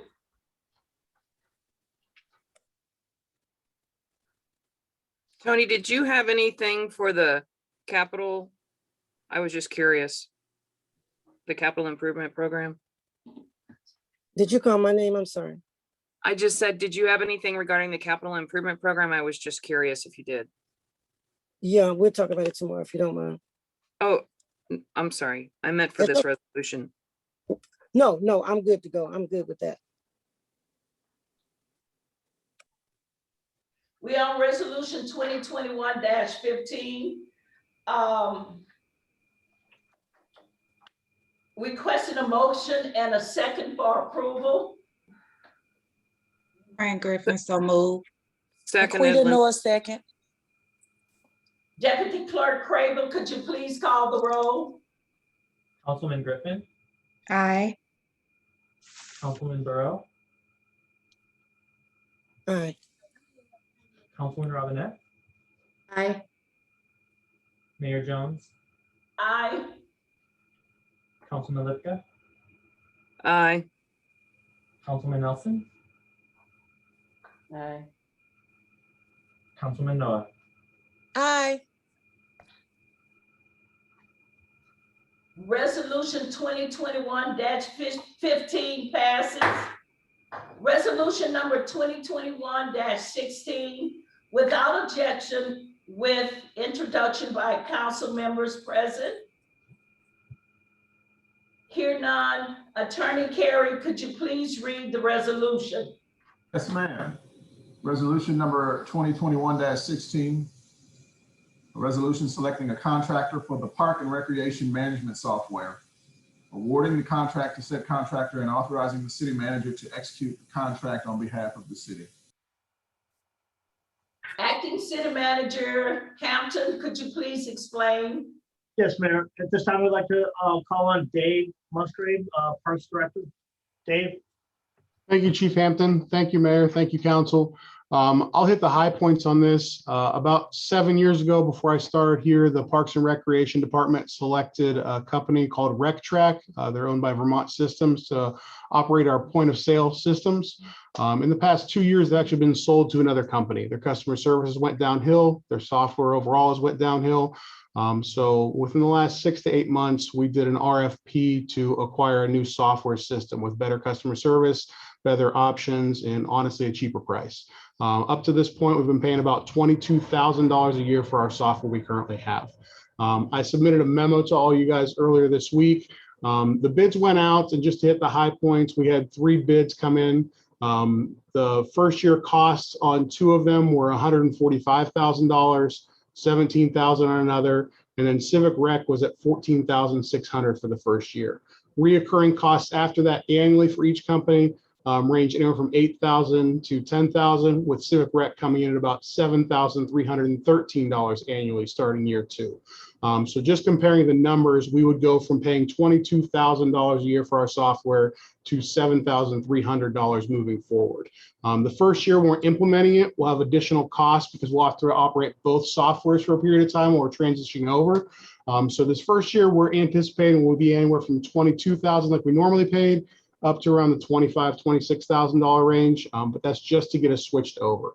The new software will give us capability to do text message alerts, email alerts. We'll have online payment systems through our new website that we're adapting right now. Civic Rec is actually owned by the parent company who also hosts our website, so it'll be a flawless system there. It'll also give us the capability to take chip reading cards, other credit card systems, that sort of thing that we currently don't have at this point, along with mobile payments and those things down the road. Truthfully, overall, it's just a better software package with better customer service and pretty much the same things we can do now at a cheaper price and just a better overall package. But if there's any questions, I'm more than happy to answer those. So it sounds like you'll be able to take credit cards if you're doing an event at January Wabash, or you're doing something anywhere in the community and somebody wants to buy a t-shirt, you know, it's going to be super easy. 100%. I'll be honest, currently we're working on that with our current software company. This is the first year we've actually taken credit cards at our concession stands, but it'll just open the door to additional payment methods and make it a little bit easier for us as well.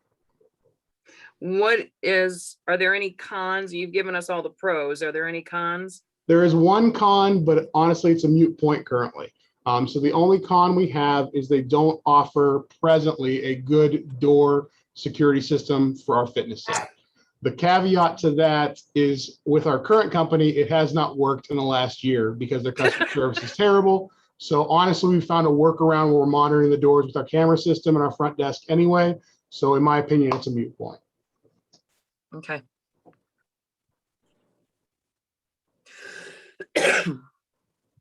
Thank you.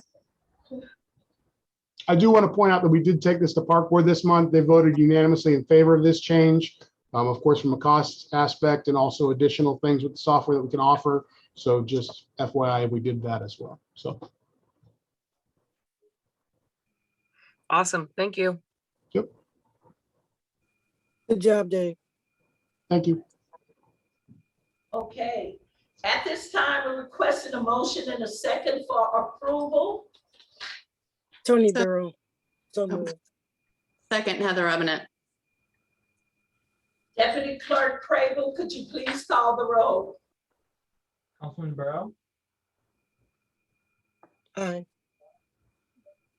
Councilman Robinette, Aye. Mayor Jones, Aye. Councilman Lipka, Aye. Councilman Nelson, Aye. Councilman Noah, Aye. Councilman Griffin, Aye. Resolution number 2021-16 passes. Resolution number 2021-17. Without objection, will introduced by council members present. Hearing none, Attorney Carey, please read the resolution. Yes, ma'am. Resolution number 2021-17. A resolution selecting Western Specialty Contractors for floodproofing the exterior walls of a salt storage structure located in the city's public works yard at 901 Ferguson Avenue, awarding the contract to said contractor and authorizing the city manager to execute the contract on behalf of the city. Acting City Manager John Hampton, could you please explain? Yes, Mayor. At this time, I'll call on Elliot Leibson, our planning coordinator for the city. Elliot. Thank you. Evening, Mayor, members of council. As you may recall, this project has two parts. Tonight is for approving part two, which is, as noted, sealing and waterproofing the walls of the building. After a thorough bid and review process, we are proposing that the council approve the contract with this company who would seal and waterproof the walls. The previous part one, which is the flood doors, was you saw and approved in April. And that's really the long and the short of it. I'll take any question, happy to take any questions that you have. Elliot, I would like to ask you to take this opportunity to let the community know the work you put into this to get the better bid. I think that the community needs to know that you guys are working to get those better bids, and maybe just a little bit of history on what you went through to get an outstanding bid for this. Thank you. Yes, I'll be brief because the process wasn't brief. I've been in contact with vendors since March trying to drum up bids for this. And the first bid process, when it went out for bid the first time, we got a bid for approximately $72,000. We went out for bid the second time, and they came back for approximately, I believe it was $244,000. And in that process, we became clear that the consultants were not understanding what we needed them to do for this part of the project. So through extensive review and revision and going back and forth with the contractors and SEMA, the State Emergency Management Agency, and some of the consultants that we were working with in just various conversations to understand this process, we were able to get this bid, which is obviously considerably less, to be to you tonight for your approval and review. Thank you for all that work.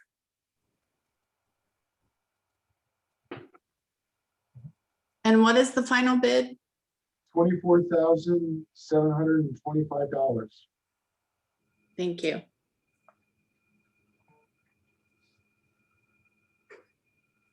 Way to get it down by a factor of 10.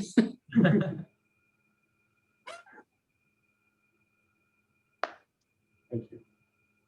Okay, at this time, I request a motion and a second for approval. Fran Griffin, so move. Seconded, Linda Lipka. Deputy Clerk Crable, could you please call the roll? Councilwoman Robinette, Aye. Mayor Jones, Aye. Councilwoman Lipka, Aye. Councilman Nelson, Aye. Councilman Noah, Aye. Councilman Griffin, Aye. Councilman Burrow. Aye. Resolution number 2021-17 passes.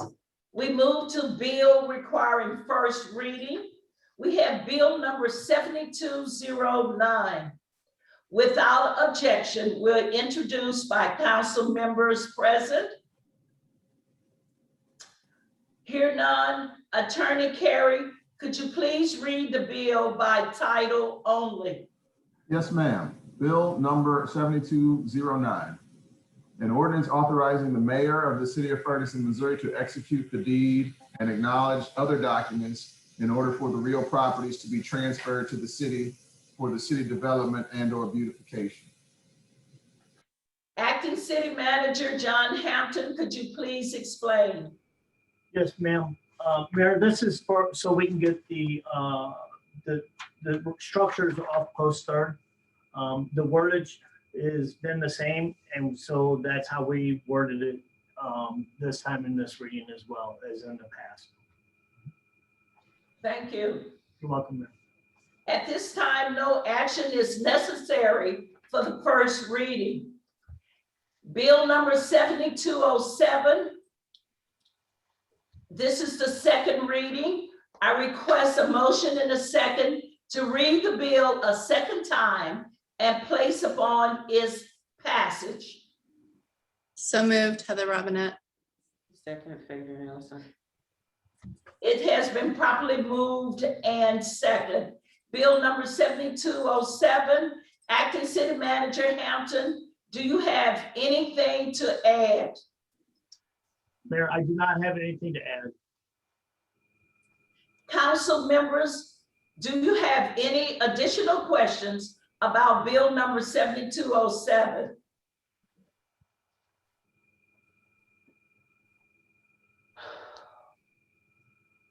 I hear none. Deputy Clerk Crable, could you please call the roll? Yes, Mayor Jones, Aye. Councilman Lipka, Aye. Councilman Nelson, Aye. Councilman Noah, Aye. Councilman Griffin, Aye. Councilman Burrow, Aye. Councilman Robinette. Aye. Bill number 7207 passes. Bill number 7208, I request a motion and a second to read the bill a second time and place upon its passage. So moved, Mayor. Linda Lipka. Second, Heather Robinette. Attorney Carey, could you read bill number 7208? I can, and Mayor, just to be clear, I don't think I read Bill. Yeah, I don't think you read bill number 7207, my mistake. That's okay. So how do you want me to just do 7208 and then we go back to 7207? Because we probably do. Yes.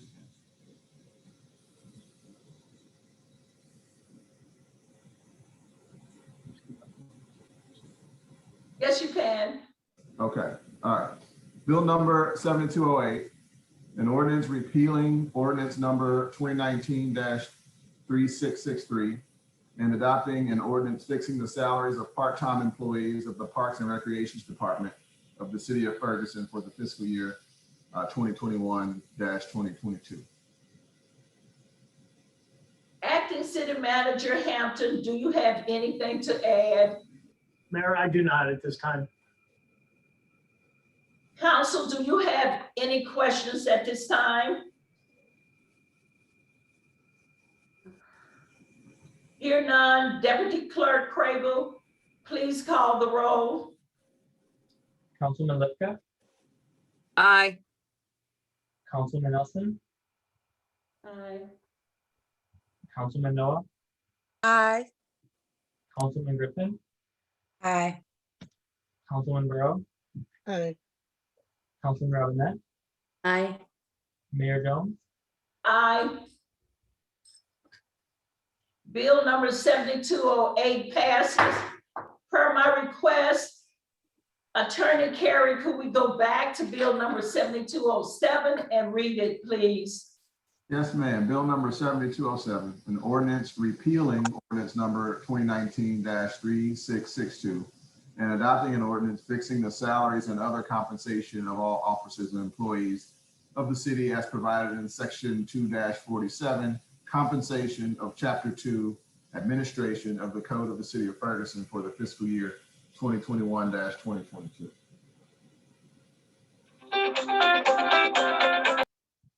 Thank you, Attorney Carey. Point of clarification, reading of the bill is enough. We don't have to go back and revote. Is that not correct? You are correct. Okay, thank you. Thank you.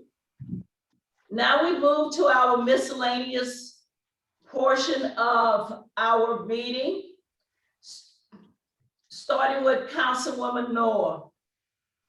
Okay, I just want everyone to know, as you all heard tonight, we are working hard to fulfill all the vacancies of the boards and commissions, as well as we are working to revitalize the Ward 3 neighborhood associations. I would like to thank the HR Director, Vita, in her professionalism and efficiency, working towards our city manager process, and thank all of the citizens who were involved. This past weekend, we had the opportunity to celebrate Juneteenth, and there were fabulous celebrations throughout the city at the Emerson YMCA, as well as I would would like to thank Andrea Haywood of Hoosman Realty, the ribbon cuttings for the various small businesses. The celebration was just great, as well as Earth Dance, Deborah Rice Carter and her staff at Earth Dance Forum. Again, all of the events were great. Thanks for the invitations. I also had the privilege to hang flags along with Councilwoman Nelson and the mayor and a lady by the name of Beth Vaughn. I believe her last name is Barron. And I would like to thank Bob McCarty for the flags. It was great to see the flags flowing throughout South Florissant. And lastly, on 6/13, we were invited to attend the gathering of friends at January Wabash Park. And the people, the attendees, they just went on and they raved about January Wabash Park. And I just would like to thank Dave and Don for that, because the park looked great and everyone had a good time. And just lastly, I wanted, if I can ask this during miscellaneous, the question is for Bailey. I just wanted to know, what is the turnaround time when people inquire about the property restoration program or email or ask questions as far as like your follow-up? Is that going to be like 2 or 3 weeks or 30 days, just so the public has, you know, some type of knowledge and they're aware? Councilwoman Noor, could you please ask him that question offline? Okay, that's no problem. I didn't know if I could ask now, or, you know, I'm still new and learning things. No problem, but that's it for tonight. And again, just thanks for all the Juneteenth fun and celebrations. That's it. Thank you. Councilwoman Griffin. Thank you, Mayor.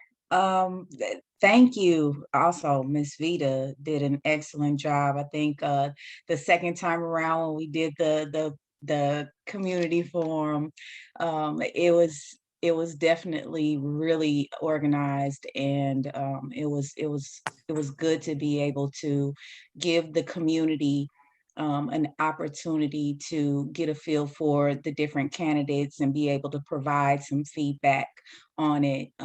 That's something that we just recently started, and it's important to give the community a sense of participation in our process, because at the end of the day, we do represent the people in our community. So I really appreciate it. I think it went well. Thank you to all the candidates who actually applied and were interested in the position. I appreciated each and every one of you all for coming out and going through the process with us.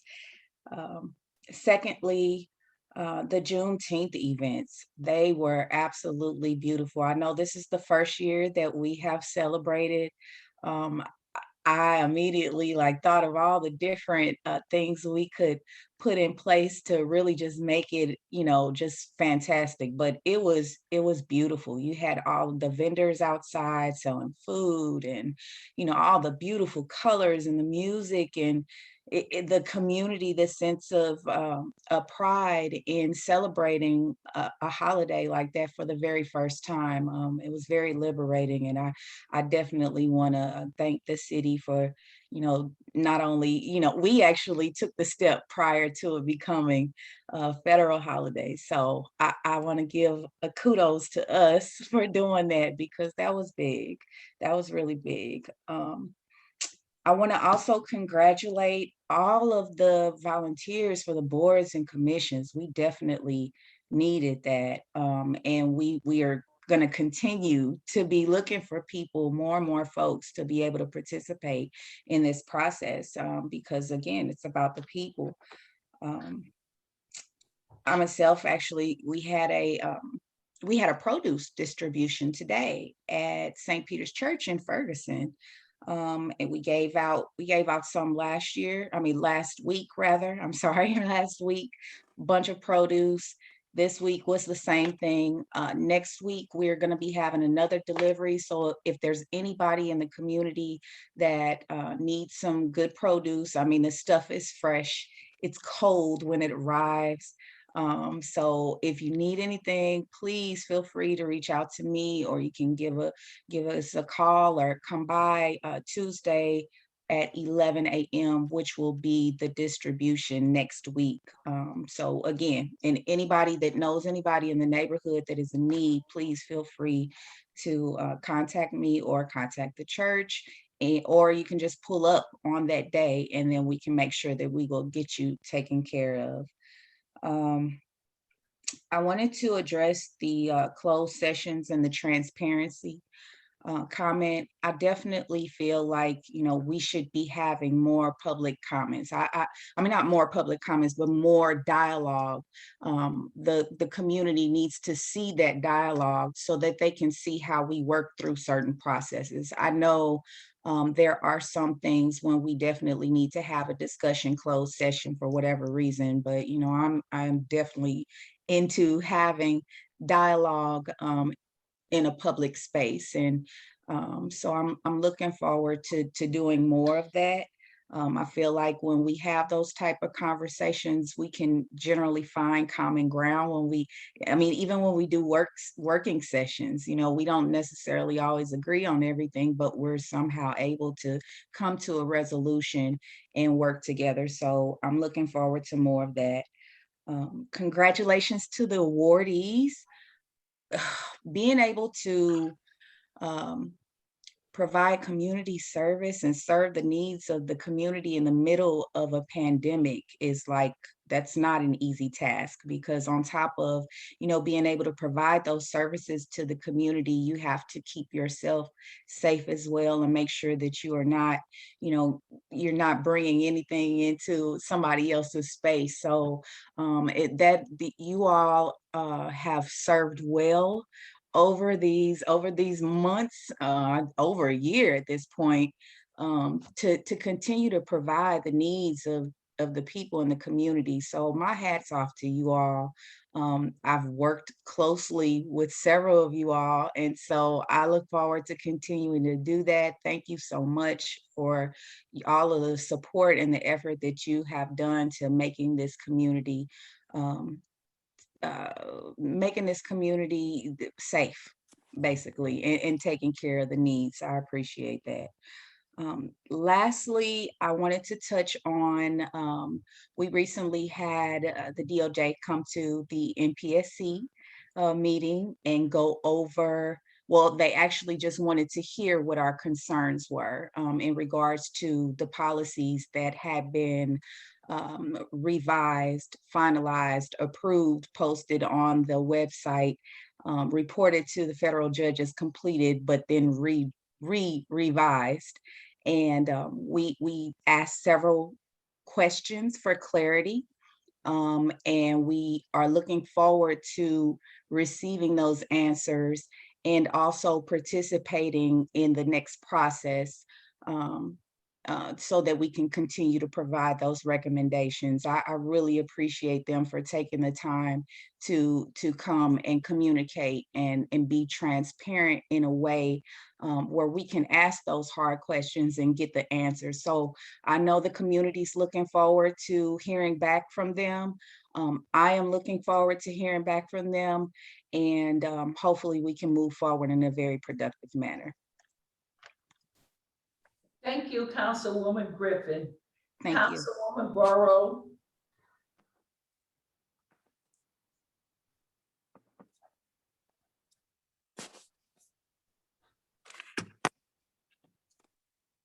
While we're waiting on Councilwoman Burrow, here she comes.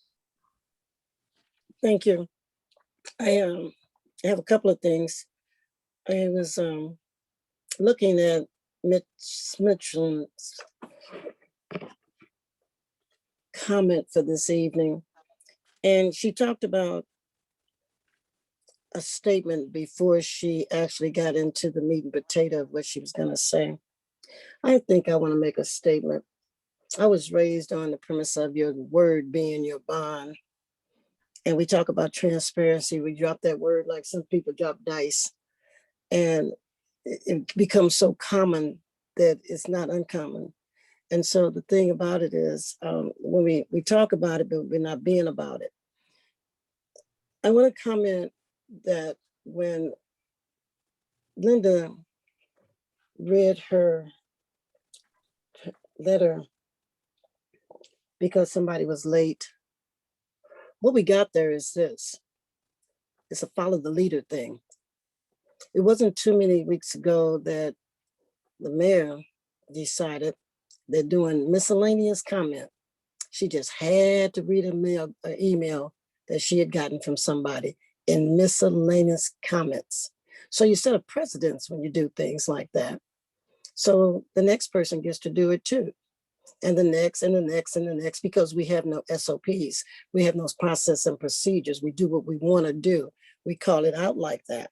We have a mayor appointing, and what we get is there's no criterion. Whatever the side, the bid that somebody gets up on, that's how they make a decision.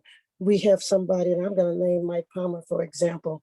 He put in his application months ago, kept asking questions about when was he going to get appointed. He has all the qualifications, because I know what the qualifications are to be on the EDST. I've looked it up. I've called the governor's office. I've talked to Jefferson City. I just didn't take this on as, oh, something to do. I have researched it thoroughly. He has the qualifications. All he asks for is an explanation. Is he going to get one? We don't know. We don't have a process and procedure about how that works. So when you start talking about being out of line, we got to make sure that we're in line first. And we're not in line at all. It just as it may. So I'm concerned about that. I called Mike this morning to thank him and to maybe a little bit asked him, why did he do it? But he went out and he mowed the park. I would have helped him, but what end up, excuse me? He's done 2 parks now. I would have helped him, but we have parks that are run over with poison ivy, and I can't afford to catch poison ivy. But he went out and he was not concerned with that. He did the whole thing by himself early in the morning before he went on his job. I want to think about Nick Kassoff and the Observer. I appreciate how he makes comments and commentaries on issues that are pertinent and of the day. I may not agree with all that he does. I don't agree with anybody 100%. Nobody agrees with me 100%, but I do want to be able to get along, but I'm not going to go along to get along. I'm going to do what's right because it's the right thing to do. And so when we talk about, drop that word transparency and all, and on how much we want to do this and that, I would hope that we would stop and take a look in the mirror. We don't need Michael Jackson, Stevie Wonder to tell us to do that. We ought to be able to do that ourselves. I'm looking at the boards and commissions. We got folks that we're appointing and people are stepping up. Traffic is our biggest issue right now. How many people, and Mary, you got the list probably in front of you. How many people are on trafficking? And we're talking about, we're taking this serious. How many people have raised their hand and say, I can help with calming the traffic? But we're running around to all these other boards because we want to be transparent. But if you really want to do something, look at where the need is. I am definitely wanting to talk about let your word be your bond. If you say something, do it. In this state, in Missouri, when you make a deal, it's legal. Verbal or handshake, been in existence for years. It's legal. You might want to think about that when you say yes to something or you agree to something and then you change your mind and nobody knows you changed your mind. And you make, as a leader, we are leaders, all of us, and we make decisions on our own benevolence. Oh, that's just the way it's going to be today. Why? Oh, because that's what I think. We had better stop. I don't know how we expect to greet Mr. Eric. And he's probably thinking, what in the world? Because as things go on, if things don't change, we're going to keep on flipping. You know, so like some people flip houses. We're going to keep on flipping city managers because we have to do our part and we are not doing our part. Thanks so much. Thank you, Councilwoman Burrow. Councilwoman Robinette. Yes, so I'd like to say I'm really happy that so many Juneteenth celebrations occurred around the city. I unfortunately had to pick up my daughter from Scout Camp, so missed out on the Earth Dance one and several other ones. But it's good to see that our city is embracing it, and there was a good turnout at many of the events. I would like to talk about what was brought up. Nick Kassoff mentioned the closed session, that everything doesn't need to be closed session. I will have you know that I'm a huge advocate when we're in closed session. If somebody crosses the line and it's an open session topic, I'm like, you can't do that. I'm a stickler for, like, you can't talk about this in closed session. This is an open session conversation. So there aren't secrets that are being held. There aren't conversations that are untoward. Like we are talking about things that are covered under personnel issues or legal issues that can't be shared openly. And to the extent that we can make those open, I'm a huge advocate for that. So I just want folks to know that we're not hiding behind closed session to have conversations. So I'd just like to put that out there. Other than that, I have no other comments. Thank you very much. Thank you, Councilwoman Robinette. Councilwoman Lipka. Yes, ma'am. So I did get to enjoy some of the Juneteenth events. The one that I enjoyed the most was the Earth Dance event. And I want to hats off to Deborah Rice Carter. This was her vision. And Molly Rockman was just happy to give her free reign, and she did a great job. Cassandra Butler did an excellent presentation on the history, and the Strength and Honor kids did a terrific skit reading of just really wonderful ideas and ways to incorporate the Juneteenth history into the future of these kids. And I would like to say, all of the events that went on throughout Ferguson were all private events. And so with the popularity and the success of all these private events, I look forward to when the city of Ferguson actually gets to sit down and create next year's events and possibly make a citywide event, and maybe possibly partner with some of these people that have done it this year. But just want to let people know that the city of Ferguson itself has not had a Juneteenth yet, but we are going to make that a priority for next year. And all of the private organizations that put these events together did a great job. Also want to just say, another big event that will be coming up is September 12th, and that will be the Taste in Ferguson event. So I hope everybody will be out for that. I would like to congratulate all the nominees for the COVID assistance and outstanding volunteerism awards that they received. And a big thank you to my nominee, Terry Darnell Tyson. He's a pastor of Renewing Life Church and Empowerment Center. He's on the school board for Ferguson Florissant. He's the founder of feargodministries.org. And he's just really done a lot with food giveaways and everything else in Ferguson. So he's very impressive. And I'd like to end with the fact that I'd also like to say thank you to Mike Palmer. He actually did Spring Valley Park and Jeske Park in a great mowing job. I am concerned about what happened tonight in regards to the Economic Development Sales Tax Board, because this is something that I witnessed Miss Mayor Jones tell Tony Burrow that she could go forward on this and she could make the appointments. And Tony has been working very, very hard. She has done so much homework on this. She has done her homework. She didn't knit a blanket. She spent hours contacting people, getting the right information, getting the right people in place, interviewing people, talking to people, finding out who was really on board.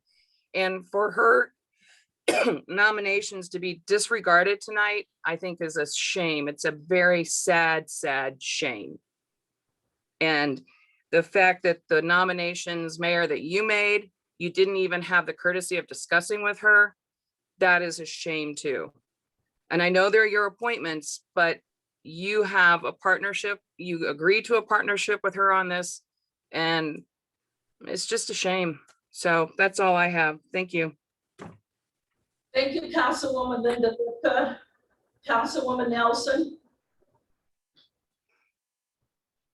Thanks, Mayor.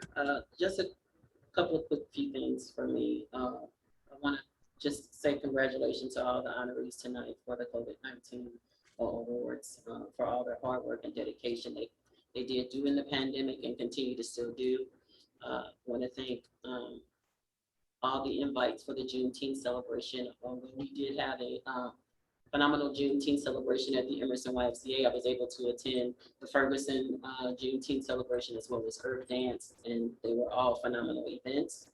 I also want to remind folks that the Metro Market Bus is at the Ferguson Community Empowerment Center every Friday from 2 until 4 p.m. for the season, the farming season. So please make sure that you're able to stop by the Metro Market Bus at the Empowerment Center on Fridays. And I also want to thank the Hudson Hills and West Colony neighborhood for inviting me to the meeting this past Monday and voicing their concerns, letting me know what their concerns are in Hudson Hills and West Colony. And I appreciate them inviting me to the meeting and taking the time to hear me out as well. Thank you, Councilwoman Phaedra Nelson. Attorney Apollo Carey, you had your hand up. No, I didn't. I'm fine. I don't have it. Acting City Manager John Hampton, you have anything to share? Yes, ma'am, I do. I would also like to thank all of our employees for the Parks Department and the Public Works. I know they work very hard at what they do. I know Mike Palmer went out and cut 2 yards or 2 parks, but I have to give kudos to our parks and our Public Works team. Thank you. That's a good point. Thank you, Acting City Manager. At this time, I would just like to share that the Juneteenth events, they were phenomenal. Or the one that Andrea Hoosman spearheaded. Andrea Hoosman spearheaded. She said, we had 7 ribbon cuttings and it was just great. The one at Earth Dance, it was phenomenal. We enjoyed the music. And the one at the YMCA, it was good also. And that's all I'm going to share right now. My mother always told me, if you can't say nothing good, don't say nothing. So I'm not saying anything. At this time, we have a motion and a second to go into closed session pursuant 610.021 subsection 3 to discuss legal and personal matters. Is there a motion and a second? Tony Barrow, so moved. Naquita Noah, second. At this time, Deputy Clerk Crable, could you please call the roll? Yes, Councilman Noah, Aye. Councilman Griffin, Aye. Councilman Burrow, Aye. Councilman Robinette, Aye, sorry. Mayor Jones, Aye. Councilman Lipka, Aye. Councilman Nelson. Aye. We are now into closed session. Everyone have a good night.